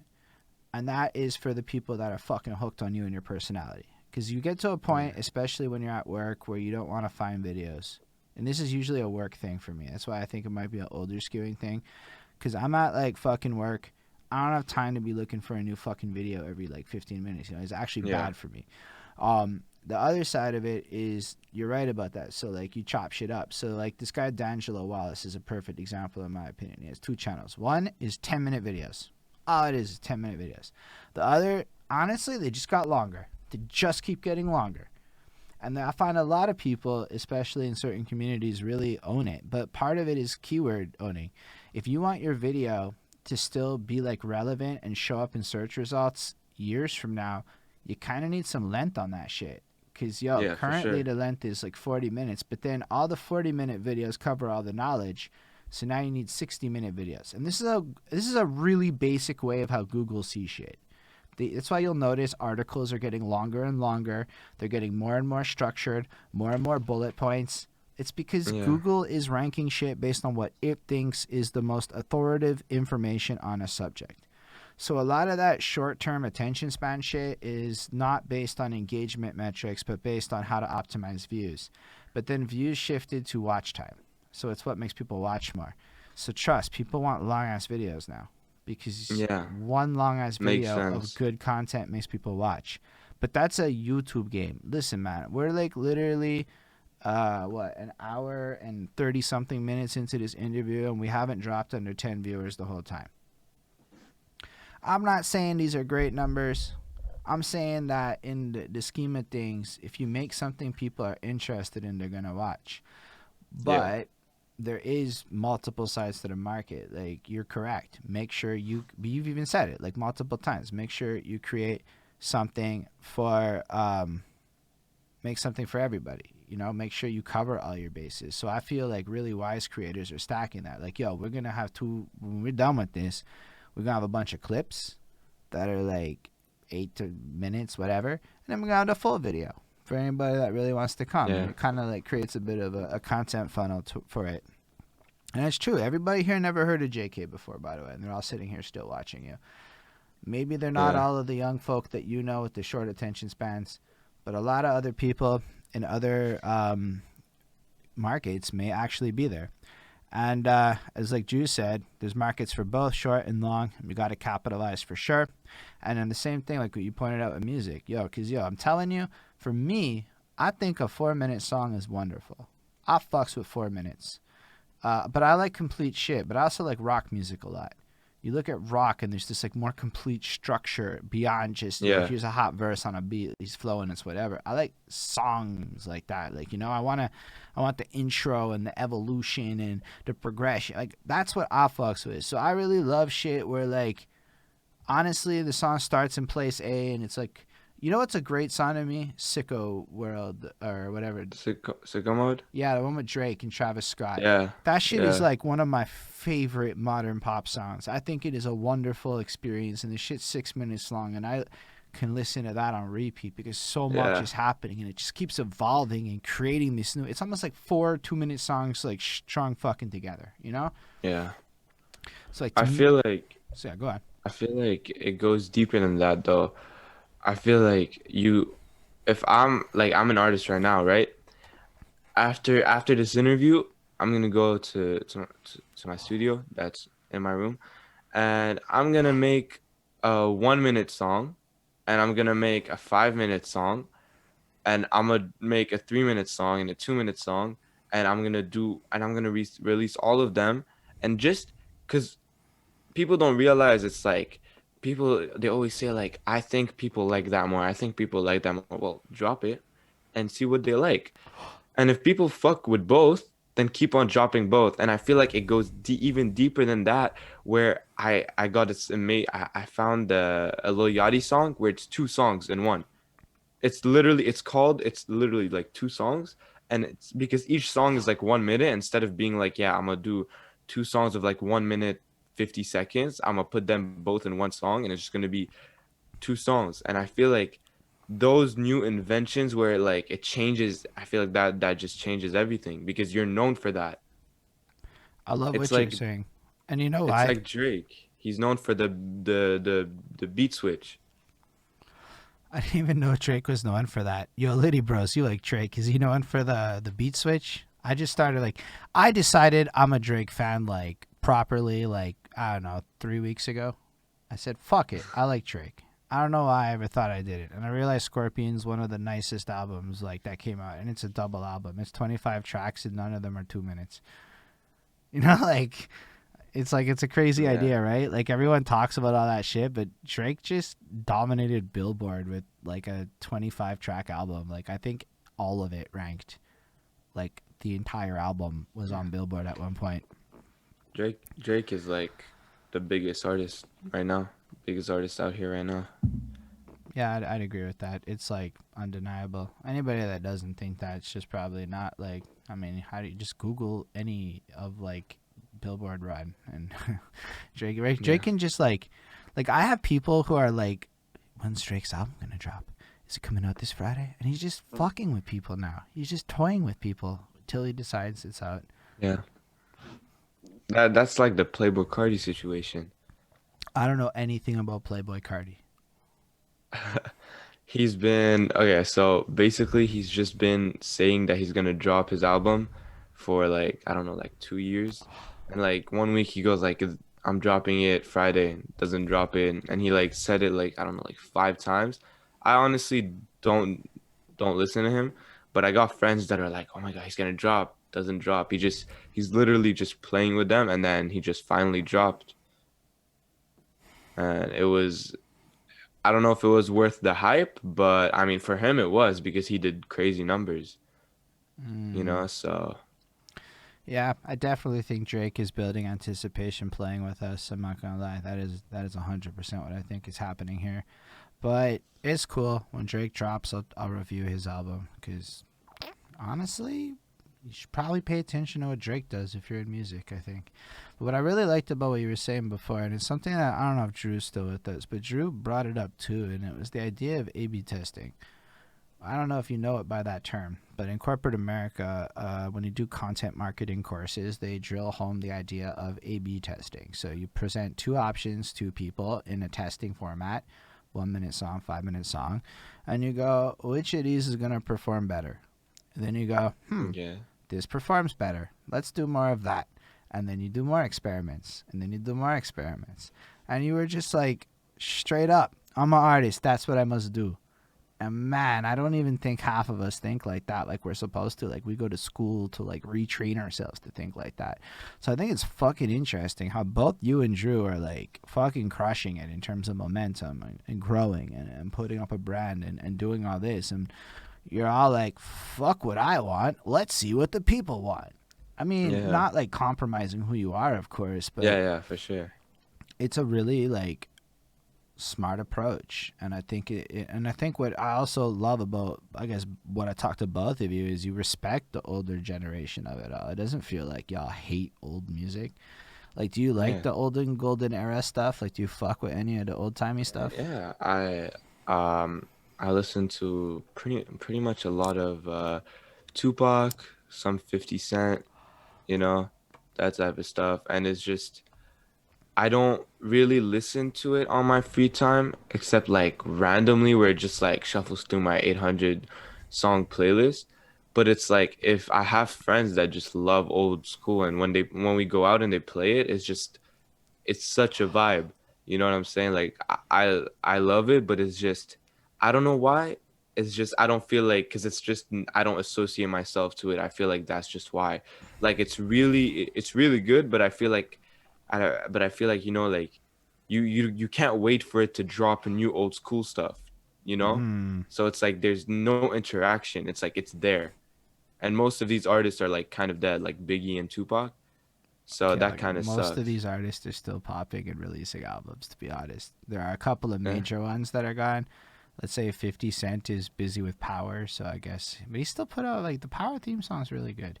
Um, no, but, like, honestly, so I started this journey through classic album reviews, because I'll be real with you, I know fuck all about music proper until, like, I got into YouTube. I thought I knew things, I was wrong. Um, but you'd be fucking surprised at how many guys who were releasing albums in '93 are releasing albums today.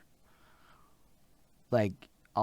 a lot of like names, like pretty much everybody in Wu Tang, all these fucking classic guys are still like out there doing shit. I don't have better names on hand. I didn't really think of it beforehand, but I think it's really cool that a lot of people are popping. But I'll give it to you. I don't think there's a lot of people advocating that these people are still out there releasing new music. Yeah. That would be a fair thing. Um, who is your favorite MC from the golden era? I honestly don't know. That's fair. That came I from don't Willy World. I don't have I'm not that into that type of music. I just like what I hear, you know? It's not about the person, it's just some beats are pretty fire, some beats are, a bit too old school where it's just like that's kind of not my stuff. But I really like the pianos. Whenever a beat has like the old school beat where it's like tun, tun, tun, that piano melody, like that 50 Cent melody, bro, that's my favorite thing. So I yeah, I like like that. 50 Cent. That's fair. I'm not gonna lie. The first time I ever heard somebody throw Tupac and 50 up like that in the same conversation like you did, that was like a Yeah, first for me. But that's still dope, man. Cause like, you still take the effort to care, to look into it, yeah, to like, you know, yeah. Bonnie's like old school equals 50 Cent. There is a part of me that has trouble with that because I remember being in high school when 50 Cent dropped. Like Get Rich or Die Trying. I was in yeah. fucking high school. Yeah, my girlfriend's like, wah, because like you just called us old. Yeah, no, yeah, yeah, you have a point. 50 Cent isn't really. I wouldn't say that. I wouldn't say that he's old school because I feel like he adapted a lot. I feel like he's not one of those people that just stayed the same and kept that old old school vibes. You know what I'm saying? Like other people, like for example, like I don't know, like Snoop Dogg. Maybe he just kept his old vibe, I guess. But no, but he did like songs with Wiz Khalifa and stuff. But I'm pretty like the only name that comes to my head is Eminem. Before the his last album, Eminem was still like, like he was doing the same thing he was doing 10 years ago, you know? So I it liked was it, like, but I get why yeah, you didn't like it. yeah, yeah. I didn't, no, I didn't, it's not like I disliked it. It's like, it's the type of music where it's like, if I'm in the car with you and you play that stuff, I will still vibe to it because I respect, like, I understand why it's good. I understand why it's good. Like, I see why it's good, but it's not something that I would go out my way to play, you know? Yeah, I feel you. I really do. You don't have to like it. That's another part of it. Like sometimes Yeah. people, um, okay, yeah. Sorry, I got distracted by the comments. Sometimes people get a little whatever with their taste, but you can like what you like, and I think that's part of what we're trying to do here is understand your truth better. Your ideas. We got a question from Ismail Gadamsi.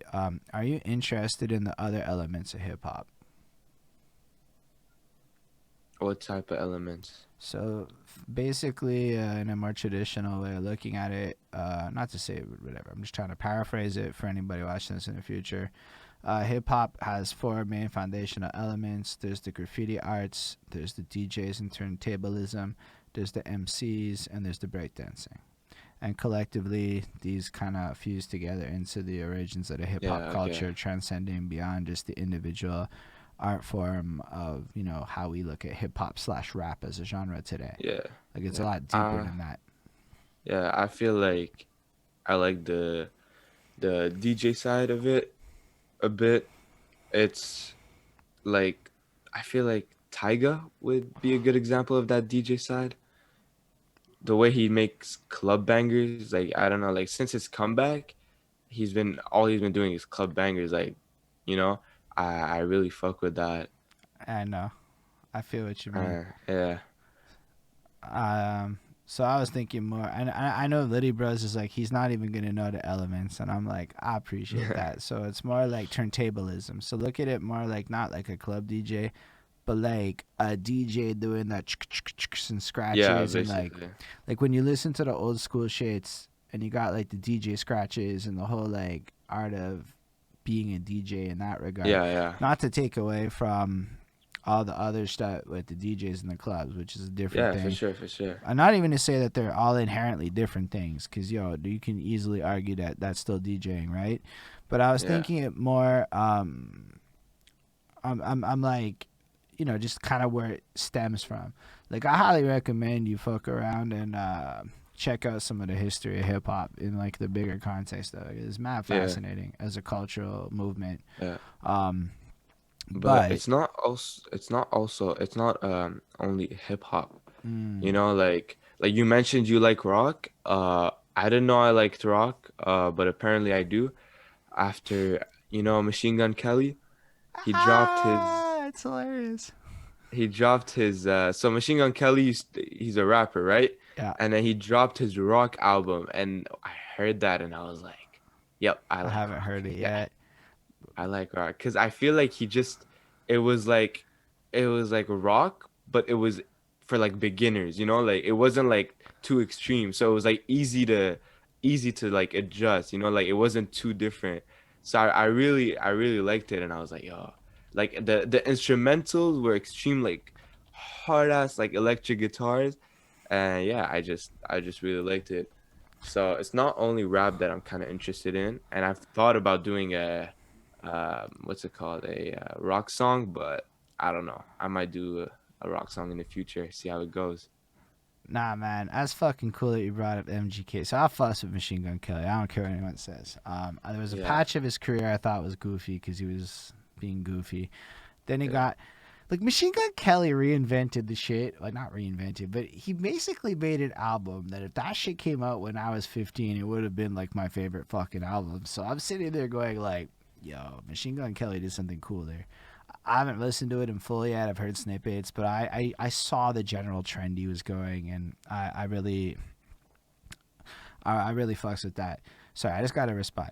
Man, Willie, if the guy does graffiti and he's like admits to doing graffiti, which is probably not legal, and his dad or whatever watches this, he's gonna get in fucking trouble, okay? Willie, okay? Just to add context, we have a young one on the channel today. It's not the same as the adults. But nah, like so Machine Gun Kelly's fucking dope, but yo, I swear he basically just made some shit that I grew up listening to. But he's always had that shit in him. Like I've been fucking with Machine Gun Kelly for a long time. And part of what got me into him is he was doing shit like Warp Tour and stuff. So like back in the day he was doing that, and then he went heavy into trap, and I lost interest. And when he started going back down on that like Warp Tour punk vibe, I was like, I fucks with MGK more now. yeah, But yeah, that was definitely to me like where he was at. Like he did this cover of a Rise Against song. You probably don't know who Rise Against is. That's fine. And it's like punk shit, and it was fucking amazing. And this is back in like 2012. So it's like to me, it's like dope that he's back at this shit because he's fucking he's to me he's bringing back shit I would personally listen to. I don't yeah. know what you I mean by feel that. facts don't be Vlad TV, but I'll accept whatever. Anyway, I'm just anyway. So yeah, Yeah, I just like when people go out of their, like, I don't want to say comfort zone, but like they experience different things. You never want to see the same, you never want to see the same artist do the same type of flow, the same type of stuff. I just, like I said before, I like being versatile, and I like seeing people be versatile. That's why I don't like an album of all like the same thing. I like when the album is divided like that. That's crazy. When it's like you can see that a part of it, it's like it has a storyline. The album has a storyline, and that's just crazy. Yo, I love that shit too. I keep telling people albums are not gonna die. Even if Yeah, like, nah. okay, let's talk about that. Do you fuck with Yeah. albums?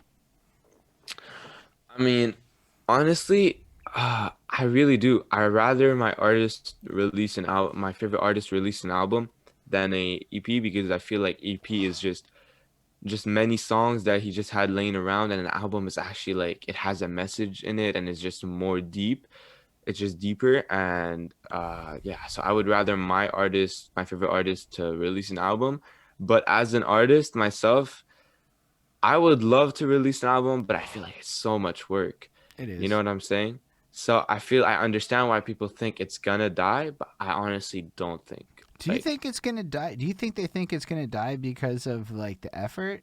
Because like that is uh, not what my people talk about. no, I feel like nah, that's my point of view, but I feel like it's gonna die mostly. I don't know the reason behind it, but mostly because all upcoming artists are just not releasing albums. Like if I look at the SoundCloud rappers, so I know a lot Mm, of SoundCloud rappers, like the best on SoundCloud.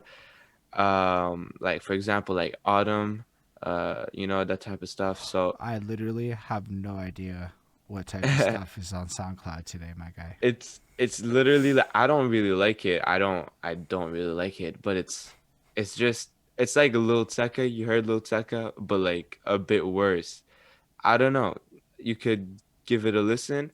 It's weird. It's weird. It's just a lot of auto-tune, heavy auto-tune, and it doesn't have a particular flow. It's like a rush to the finish line, you know what I'm saying?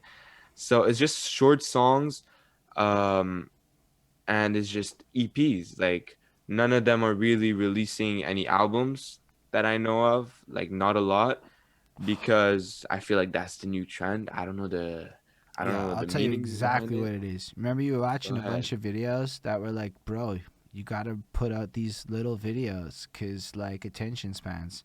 So, Yeah. literally, people are sitting here and talking to me, and we had these conversations like, yo, do I put out a 10-track album? Like, nobody's gonna listen to that many tracks. Nobody's gonna look, Yeah. nobody has an attention Yeah. span. And I'm For like, sure. Yeah. there might actually be truth in that, though, because if you haven't built Yeah. up any hype to it, if you drop your 10 Exactly. tracks, who's gonna listen to it? So, I Exactly. mean, I figured out what I'm gonna do. I'm gonna put shit out in chunks of three, and then I'm gonna drop the album when, like, just in order, ding, ding, ding, ding, ding, ding. Because I saw Strange Yeah. Music and Scarlord both did that, and it seemed to work really well. Like, I would argue Yeah. Tech Nine is pretty fucking understanding of the world of youth marketing, Yeah. so that gives you your full album, so that it Yeah. still exists, and it makes your Spotify page look cleaner. Like, I don't know if you've ever really tried to scroll through somebody that has like 70 fucking singles out to try to find like Oh, that. I hate that. So at least if you have it like That. in the Yeah. albums at the top after, or like Yeah. even release collections of your singles or something, it just is a cleaner Spotify experience. That's just Yeah. my For pet sure. For peeve for sure. shit in this singles market. For sure. Yeah. But I think it's I that. feel like people shouldn't post singles unless it's to hype up a release. I feel like that's the only reason I would post a single is just to be like I would post a single for like let's say like now I'm posting a single for Valentine's Day, but I dropped Why, my song Why like a week ago, and that was just to hype up my EP that's coming out the 19th. So it's like, hey guys, I'm still here, and then it's just for like that 1 week they're gonna be listening to the single, and then it's like they start to forget, and then boom, you hit them with the EP. You know what I'm saying? So, how often do you plan on releasing music over the next couple of years? I know that 2021, the start until summer, I'm trying to release. So right now I have, as I said, two EPs, like two EPs of 6 songs each. And basically, I'm releasing one in February, and I'm planning on releasing one next month.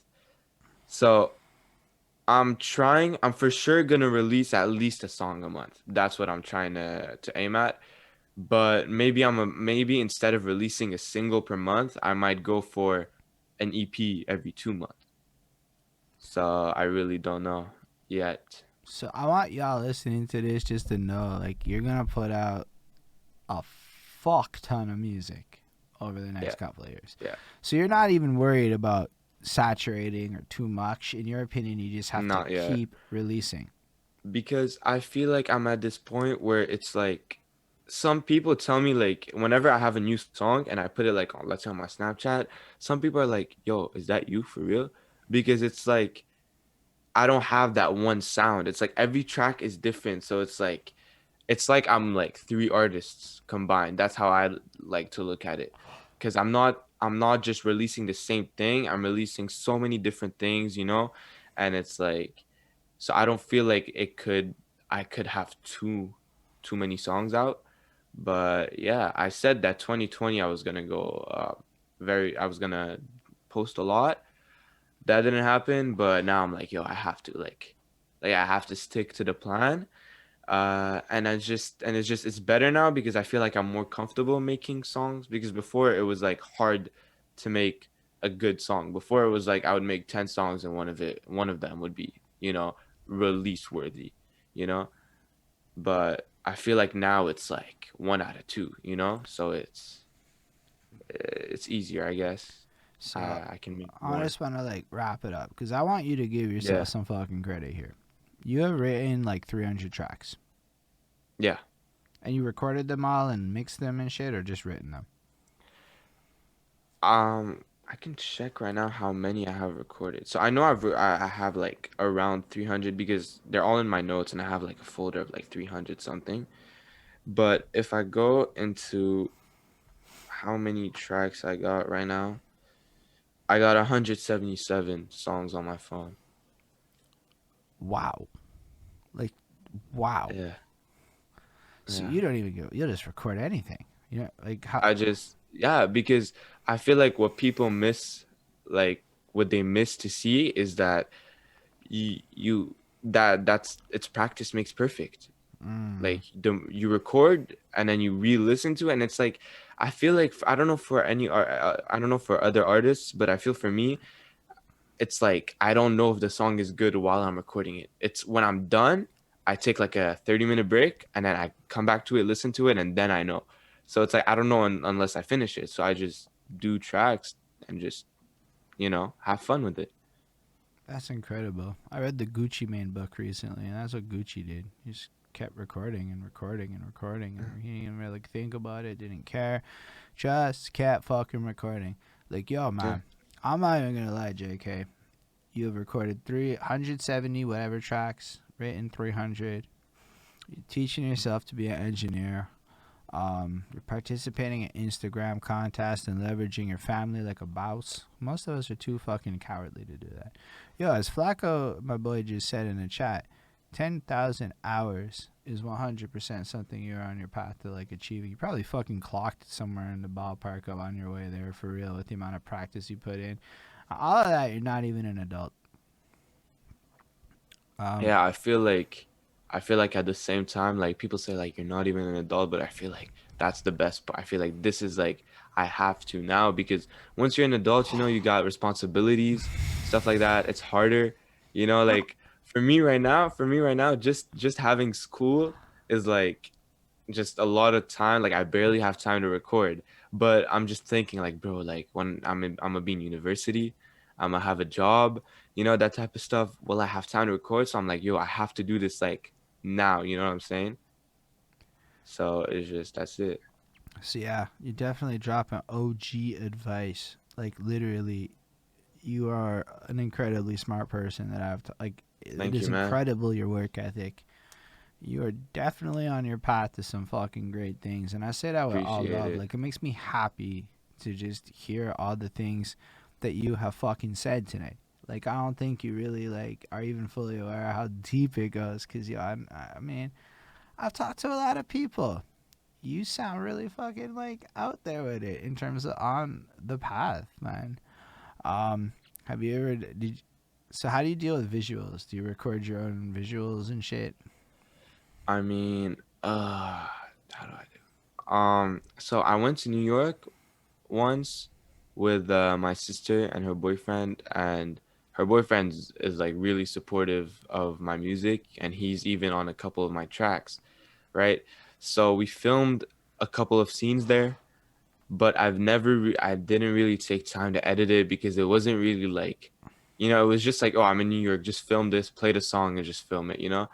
That was the closest I've ever gotten to actually doing visuals. Other than that, I usually like get some of my friends, or I do it myself. I do like edits of, so I have one on Instagram where I did with Drew. So that was one of my ideas to like to because we were in quarantine, right? And I couldn't go out and do a music video. So I decided to just make it's on my Instagram, it's an IGTV.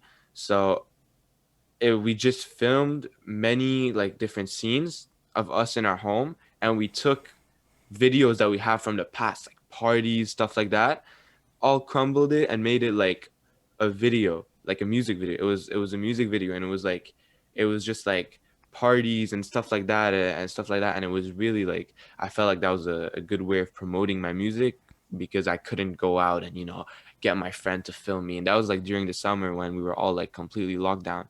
So I felt like we did pretty well of adapting, and that's what I mean. Like that's what I feel like people are gonna start doing more. Yeah, I agree with that entirely. I mean, what choice do we have, right?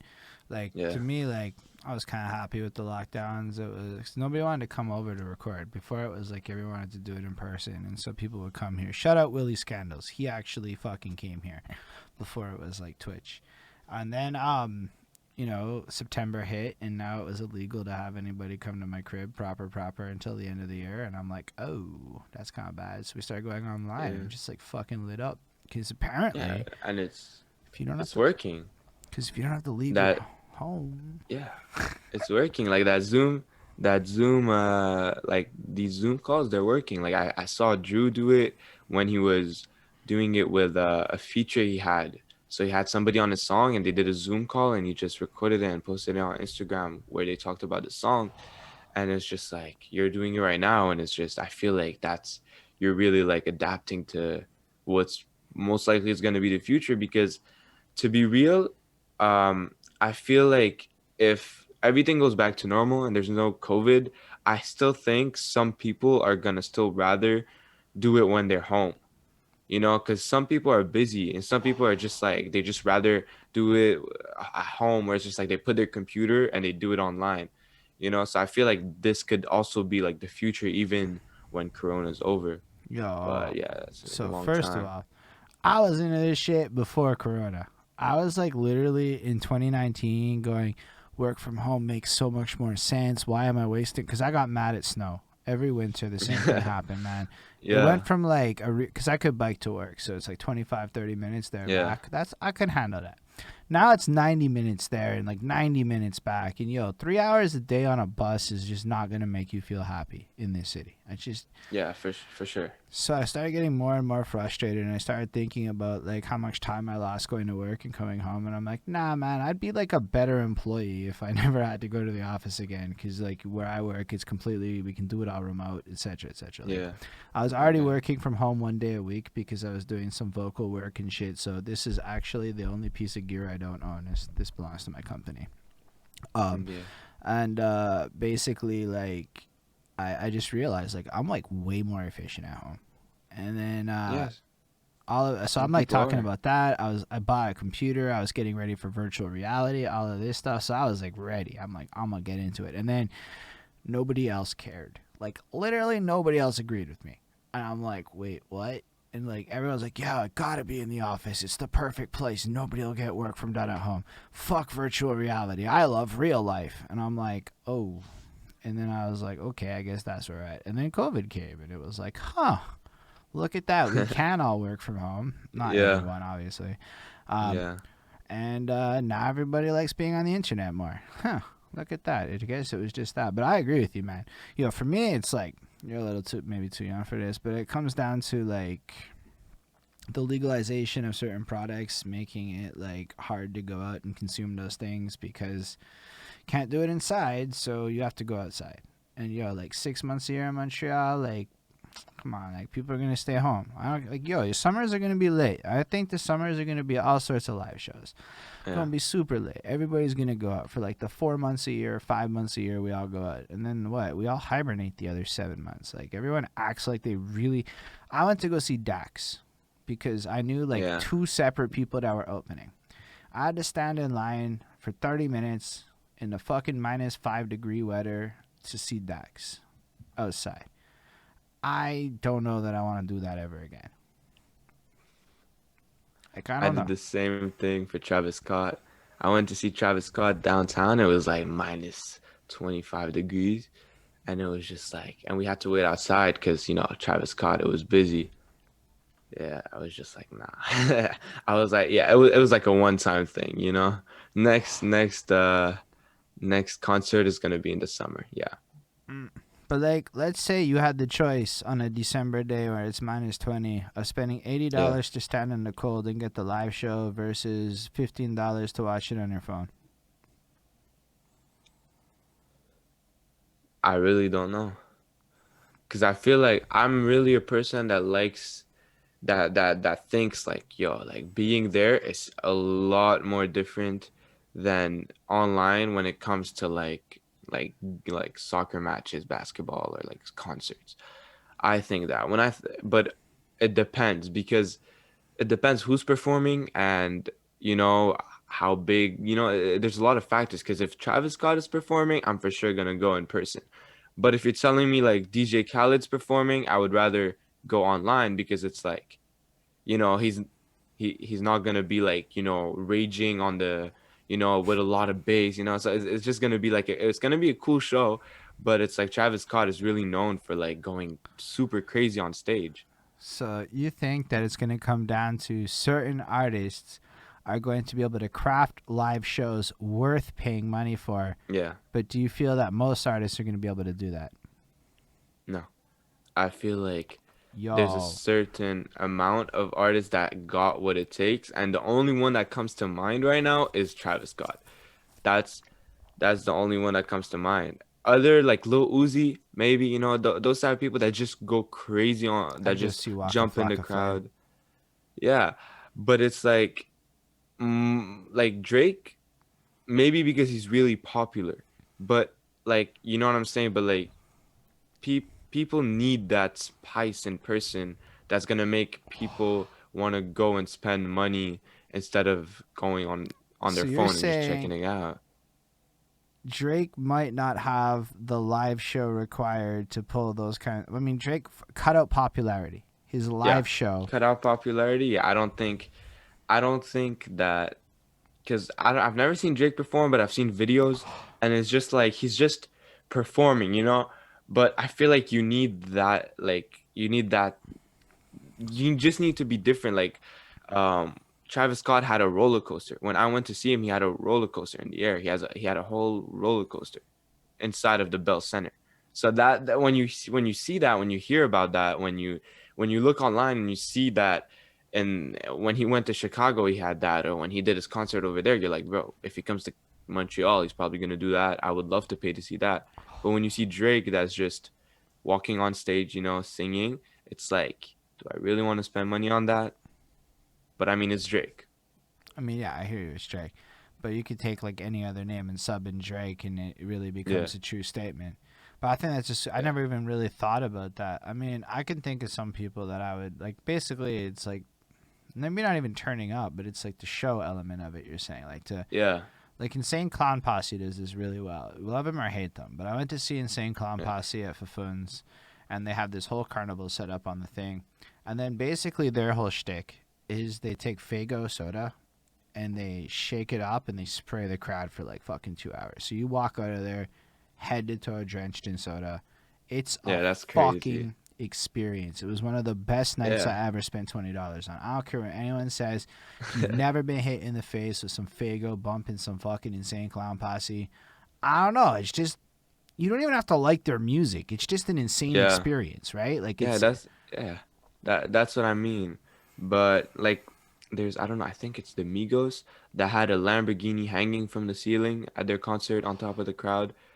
Like, that I feel like only these type of people that have something special are gonna be able to attract audience to their shows, especially if there's still COVID. Because, like, let's say it gets better, right? But it's still gonna be there, and and then if we're not, and then the people in there are probably, if they're not gonna have to wear masks, they're gonna have to keep a certain distance. There's still gonna be like restrictions and rules. So I don't know, because they're saying that for everything to go back to normal, it needs like a couple of years. Yeah, we got a question and then a follow up to that. Do you freestyle? Yeah. Can you freestyle? Is the follow up question. And shout Uh, out WWEW2320 for the follow.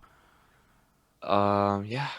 I- I'm pretty sure I can freestyle. Depends on the time, topic, beat, Are but you able to bust a freestyle like right now, a cappella? Just a little one, two.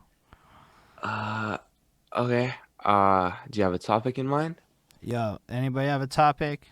I don't know. I'm bad at topic picking, but personally, I'd say anything. Yo, shout out. All right, Willie and Wee Woo. I don't know how to say that. Shout out a couple of topics. Okay. Look, okay, look, yeah, yeah, yeah, look. Feel like Travis Scott, yeah, I feel like LaFlame. They say I got fire, I got potential, I got the flame, and I be killing this beat, I be killing this beat. They be saying, why don't you do what I want, but I do what I do my thing, yeah, I do my thing. I go crazy on this beat, yeah, yeah, I'll make you shake in your feet, yeah. I go in the studio and I make a track and do it again, yeah. And she like when I do it again, and I hit on a twin, but she got a man and he got a twin, but she not my best friend. And I might hit her once, but I never hit her twice. And I play this game like poker. I just roll the dice. Wait, you don't roll the dice in poker. Wait, I must have forgot. Look, I got this shit stuck on my hand like a sock. I don't know what I be saying, but I just like rhyming. And I be playing Minecraft. I guess I'm into Bedrock. Yeah, that's actually pretty lit. That was dope. I'm glad you did that. Yeah, I like honestly just having fun freestyle. I never took it seriously. It was just that type of stuff where it's like I hop out of the shower and I just say the randomest things ever. And most times my freestyles are just jokes. Like that's why I call myself the Joker, because it's like I never actually took freestyling serious, where it's just like I actually like it's just funny bars. Mm, You know what I'm saying? It's like, yeah. that was still pretty lit though. I mean, like, yo, you kept it going. I liked your like. Wait a second, I fucked up what poker is. Let me correct that. That Yeah. was amazing. I fucking Yeah. appreciated that. Yeah, thank you, man. But I also like what you said about the live show elements. I mean, I instantly go, and they're gonna compensate for that with virtual reality, not virtual, augmented reality. That they're gonna compensate. Like light shows are kind of effective. You know how I know? The rave scene. The rave scene does a lot with lights, and it's fucking fun. And I'm not saying it's like entirely that, but like as far as like the couple of years, a couple of years is like in the big picture, you're not even gonna be 20, and all this shit's back to normal, right? Like in the big picture. Um, But yeah, definitely think that like it's an interesting point you bring up about the shot element. I never really thought how important it would be to like attract it, because I don't think a lot of people are like gonna like the fact that you can't just show up and like rap on at the crowd and not do more than that anymore. That's kind of Yeah. what I took away from what you're saying. At least to compete with the winter. Again, if you live in a really nice weather thing, I'm pretty sure you're not gonna face the same challenges as Montreal in the snow. Yeah, I for sure. I don't know about other places. What do you think about virtual reality? I feel like that's um I mean, I feel like that's the future. I don't really have an opinion on it. I don't really think much of it. It's something that I have to experience to know. I don't Mm, feel any change is gonna be, hard. So if you just cancel all concerts and just do virtual reality concerts, that's not of gonna. course I'm gonna be at first like, bruh, like I'm never gonna see a concert again, that type of stuff. But at the same time, you know, give it a couple months, couple years, maybe it could be better. We'll find it better. We'll find new ways to make it better. You never know. Yeah, I just like definitely don't think the live show experience is gonna disappear because there is gonna be walks for all people. I definitely think that you'll find it easier to perform 7 days a week if you don't have to leave your house, though.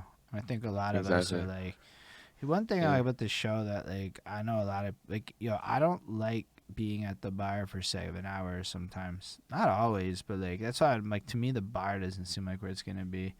But do you think this viability and this private party kind of moves? Like, do you see you and your peoples throwing like chalet parties or renting lofts and like kind of bringing the show into a place where you control the vibe? Honestly, I feel like that, like you said, Drew said that private parties and just parties, just house parties, doesn't have to be renting a chalet. I feel like if there's somebody there that could be performing, like let's say it's summer, right?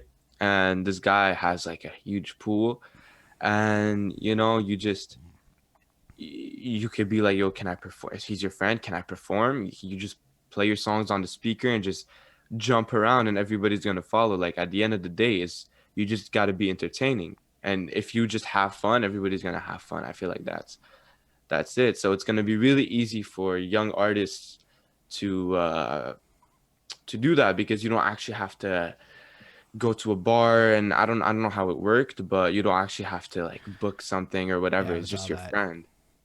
And then y'all understand how to leverage that footage after, which is I think Yeah. another thing. Somebody asked what your inspiration for your song "Why" was. That was Kid Leroy. Um, so what happened was I was listening to his song, Tell Me Why, So it goes like that, right? And I was like, yo, that's such a good song, right? And then a week later, I go into the studio and I'm like, okay, I want a Kid Leroy vibe. I get a Kid Leroy beat, put it on the track. And then the first thing, like, it wasn't on purpose. I wasn't thinking of the song, but you know how it's like it's in your mind somehow. And the first thing that I like to freestyle. So most of my songs, what I'm trying to do now, it's I freestyle it and then I write it down. So it's like I get the idea done and then I go deeper into the bar. So the first thing I said was, I don't know why. You know what I'm saying? So I feel like subconsciously I just connected the dots, Mm. and it was just I just wanted a Kid Leroy vibe. I'm never I don't know who Killer Ray is, but I feel you and I hope that they understand it as well. I appreciate you answering that. I think it's really cool what you do though with the freestyling and then editing your freestyles into a more coherent thing and then taking that into it. Yeah. Um, I don't know what everyone feels about freestyling tracks, but like I don't I know. feel like I feel like because I've done so many like songs where I wrote them down, and then when it comes to recording, it just it doesn't work. It's not something is off, right? So I've had a lot of that, and I was like, yo, like maybe I shouldn't write the song and then force it onto the track. Maybe I should get the flow and then use the flow to write the song.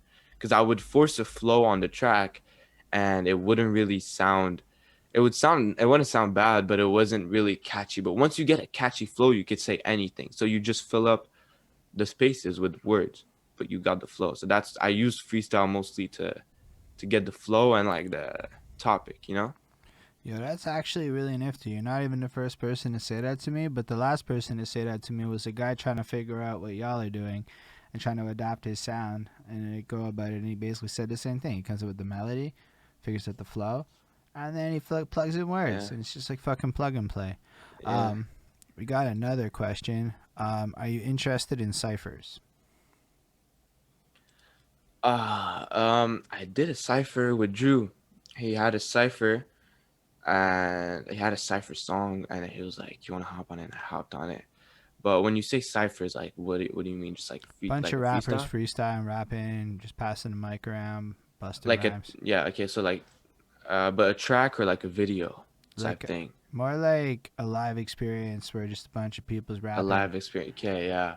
So like something I would do like on Instagram Nah, if so there's Corona, I but feel if like not, Ismail had a leading question. I have a cipher thingy I'm trying to do every Tuesday.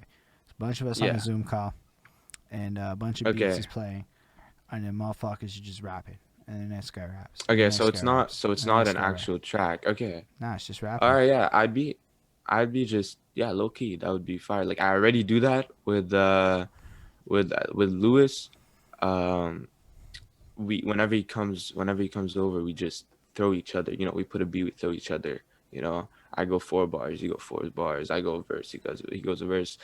But I've never really thought of actually taking that idea and putting it in a to work. You know what I'm saying? For me, it was just like Well, something I do on my free time. if you want to show up tomorrow on the Zoom, you're welcome. Every Tuesday, 7 to 10 p.m. We Every fucking Tuesday. run. That's how we Uh, doing this shit. Whenever you have time, pop on, drop some rapsy poos, and for sure, for sure. that would be real fun. When are this is from that name. When are you going to drop another hit, and what will it be about? Or we already did that with that, so let me answer this. He's got a song coming out on Valentine's Day. I don't know what it's about, but I'm gonna assume it's Valentine's Day related, cause like, what Yeah. else are you dropping on that day? Then he's got an EP, two EPs recorded, upon which one of them he's ready to put out on the 19th or something, not long after Valentine's Day. And in 6 tracks, he's got a boom bap or something, like old schools and new schools and singings, and he's very versatile. And each song is a unique experience, and you can look forward to that coming up on the 19th. What's it called? Yes, sir. What's your album called? Your EP? So the first one is Joker versus the World. Mm. It's the same as my username. I just wanted to. I just felt at first it wasn't that, but I was like, you know what? Like that actually means a lot to me because I always thought it was like me versus the world. Cause you know, like especially when I started this thing, you know, a lot of haters and stuff. You know how it is. But then you know, like people see you're doing good and they actually give you support, and you know that's the best part This where it's guy's. like you understand this, you feel the success, you feel like all that hard work is finally worth it, it paid off, you know.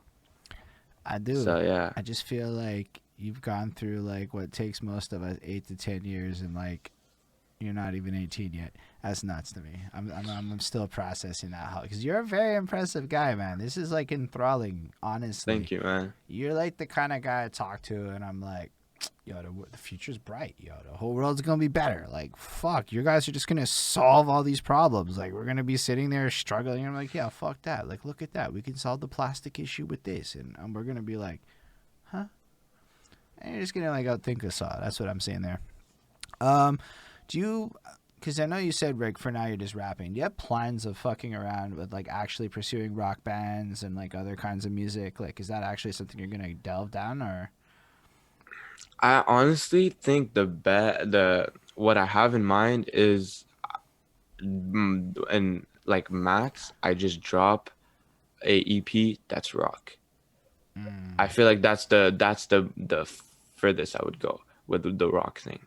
I don't think it's I don't know because I haven't you know I haven't experienced it yet, so it's like you know it's kind of scary for me. It's like yo like it's gonna take time and stuff. So I don't know how far I will get with it, but if I'm trying to do one rock song and if that goes well and it gets and people like it, I'm planning on doing like a like 4 song EP of rock, you know?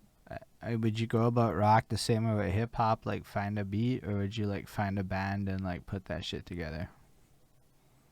Uh Good question. I I think at first I would just for the single that I'm trying to do, I would find a beat, but you know, like the more you get into it, the more you know you try to be more professional about it. So Mm. I would most likely, if I really like it and I would do more tracks, I would most likely try to get connections, you know, that people that play instruments and stuff like that. Yeah, that's fair. People who play instruments are pretty generous with their time if you like are like cool about it too.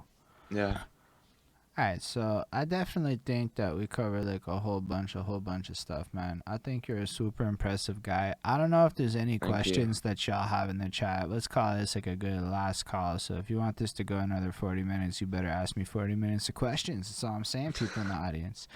But I really appreciate you coming through, man. Like seriously, you went like 2.5 hours. Like so far, it's impressive, man. You're not even out of high school. You've got so much to say. You're doing so much, and it's like I just want to give you your flowers and give you the respect because like Appreciate it. you're doing what a lot of people claim they wish they were doing, and you're just doing it, and you're not making excuses. You're pulling it off, and for me, that's a very impressive thing. So thank you for coming through and sharing all that with us, man. Thank you for blessing us with your knowledge. You definitely taught a couple of us, a new little social media tricky poo. We're all gonna get a little bit smarter over it. So we did get a couple more questions before I wrap it up proper. What's the best advice that you got you that helped you a lot in your music production career? Uh, the best advice would be to like uh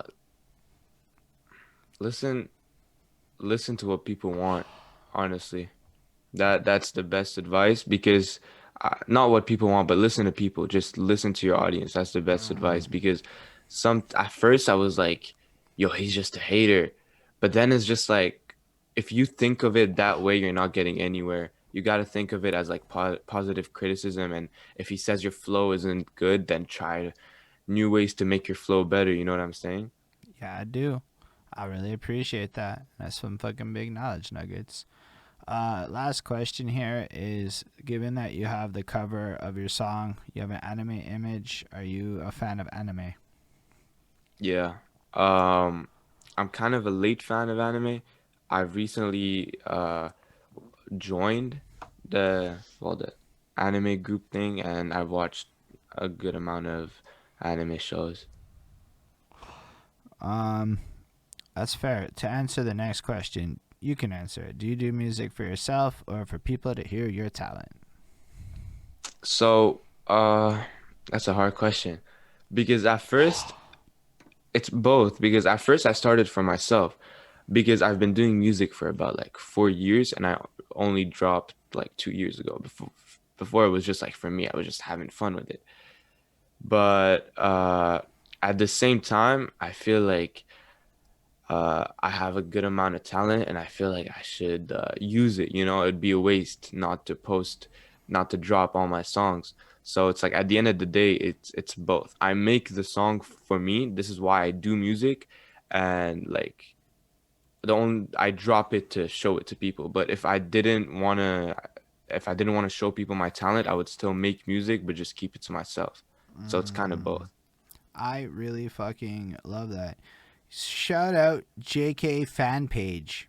That's a cool fucking handle. We're really big fans, and that's from Layla. Shout out Layla for creating the official JK fan page on Twitch. That's a real thing that now I don't even have a fucking official fan page, okay? Like, damn, guy. That's fucking cool. Um, what do you think, and this is from Ismail over here, is the next evolution of rap? I honestly think the next evolution of rap, YSL. Just I don't know if you know, but it's Young Thug, it's Young Thug, Gunna, Lil Keed. I feel like that type of high pitched voice, kind of with a bit of auto tune and the guitar in the back. I feel like that's gonna be that's gonna hit, you know? Yo, that's crazy. That you're like saying that. I mean, I know a lot of people who are like Young Thug. I don't know, man. There was like a Young Thug song. I listened to that Lifestyles track and I fucked with it. I was Yeah, like, it's alright. It's yeah. not a bad song But at all. it's not even Young Thug. It's like his kids, you would say, because it's now Mm, he made Gunna and like kind of Lil Baby, so it's like ah, like it's that generation. so you're saying Young Thug is kind of old Thug now, and these are the new Young Thugs. Kind of Young Thug is like I feel like you would put him with like Drake, like not like that type of level, but like you know what I'm saying? Like he's that No, old, he's It's like 29. he's not new. He's 29. He's not that Yeah, young. he's not a youngster, but Nah. not old either. So he's just like, So we got another question. If you could do a collab with anyone, who do you think would fit your style the most, and who would it be? uh, like I said, I'm very versatile. So literally, um, if you look at Three-Headed Shadows, one of my songs, it's like a little baby song. I feel like Lil Baby would go crazy on that. But if you look at my song Why, it's like a Kid Leroy, Juice World type vibe. So I would think they would go crazy on it. But if you, but my favorite artist is Trippie Redd. So I'd for sure say like having a Trippie Red hook, that would go crazy. That's dope. You should reach out to Trippie Red and be like, "Can I have a hook?" I mean, you never know. He might do it for you. Yeah. Be like, I'm a huge fan. You could probably pull that off at your age now, in a way that won't work next year. Yeah. Yeah, I Um, feel that. That's true, man. I feel like as Liddy Bros is pointing out, Young Thug is this era's Lil Wayne, and he's gonna have rappers imitating him for the next decade. I feel Yeah. that. That's pretty dope. Yeah. The young generation is like literally imitating him. That's why like I said they're like his kids, you know? So I feel like that's gonna be something big in the future. Yeah, you got your finger on this pulse, man. You're really paying attention to this. I like the Yeah. way you think again. So, yo, thank you again for coming through, man. Thank Honestly, you it for was having me. really my pleasure. It was really cool to be here. I think this is a great experience. I saw a bunch of Yeah. people commenting the whole time, so you got people to stick around. You know, that's as much as I do this. It's you being interesting that made that happen. So kudos to you for that. Thanks, man. Thank y'all for watching though, cause let's be real, a bunch of y'all stuck around and watched this with us. It's fucking amazing, right? On top Yeah, of that, crazy. like y'all in the future watching this, thank you, because we definitely appreciate you as well. Everybody out there watching, like it's just like it's not as fun with no audience. I understand what you mean. Like I definitely make this show because I want people to watch it, so I have to listen to the feedbacks and care, you know. So I hear what you're saying, and it's a cool way. You know, I see you. Thanks coming in. Thanks again. It's cool to see you guys enjoying the show. Like that makes it more fun at the end of the day. And yeah, thank you all for coming through. Special thanks to the patrons though. Oh yeah, sorry. Before that, actually, like, follow, subscribe, all the good things you're supposed to do. Definitely comment, right? Because I'm pretty sure that we're gonna have you back in the future one day. And so all of y'all comments in the future, we're gonna have to ask them in there. So you have a chance to get your questions in over time, and we're gonna get them to them. And on Yes, that sir. note, special thanks to the patrons: Ismail Gadamsi, Chris Pratt, Jonathan Barnes, DJ Black Hurricane, Linda Williams, Scribble. They're dope. Support what we do. If you're on the Twitchy poo and you want to support what we do, there's a little subscribey poo, especially y'all folks with Prime. It's free. I'm just saying. And anyone else, you know, you can hit the follows and whatnot. And anyone else watching in the future, patreon.com/behind that suit. You know what to do. And yo, on that note, everyone, live long and prosper.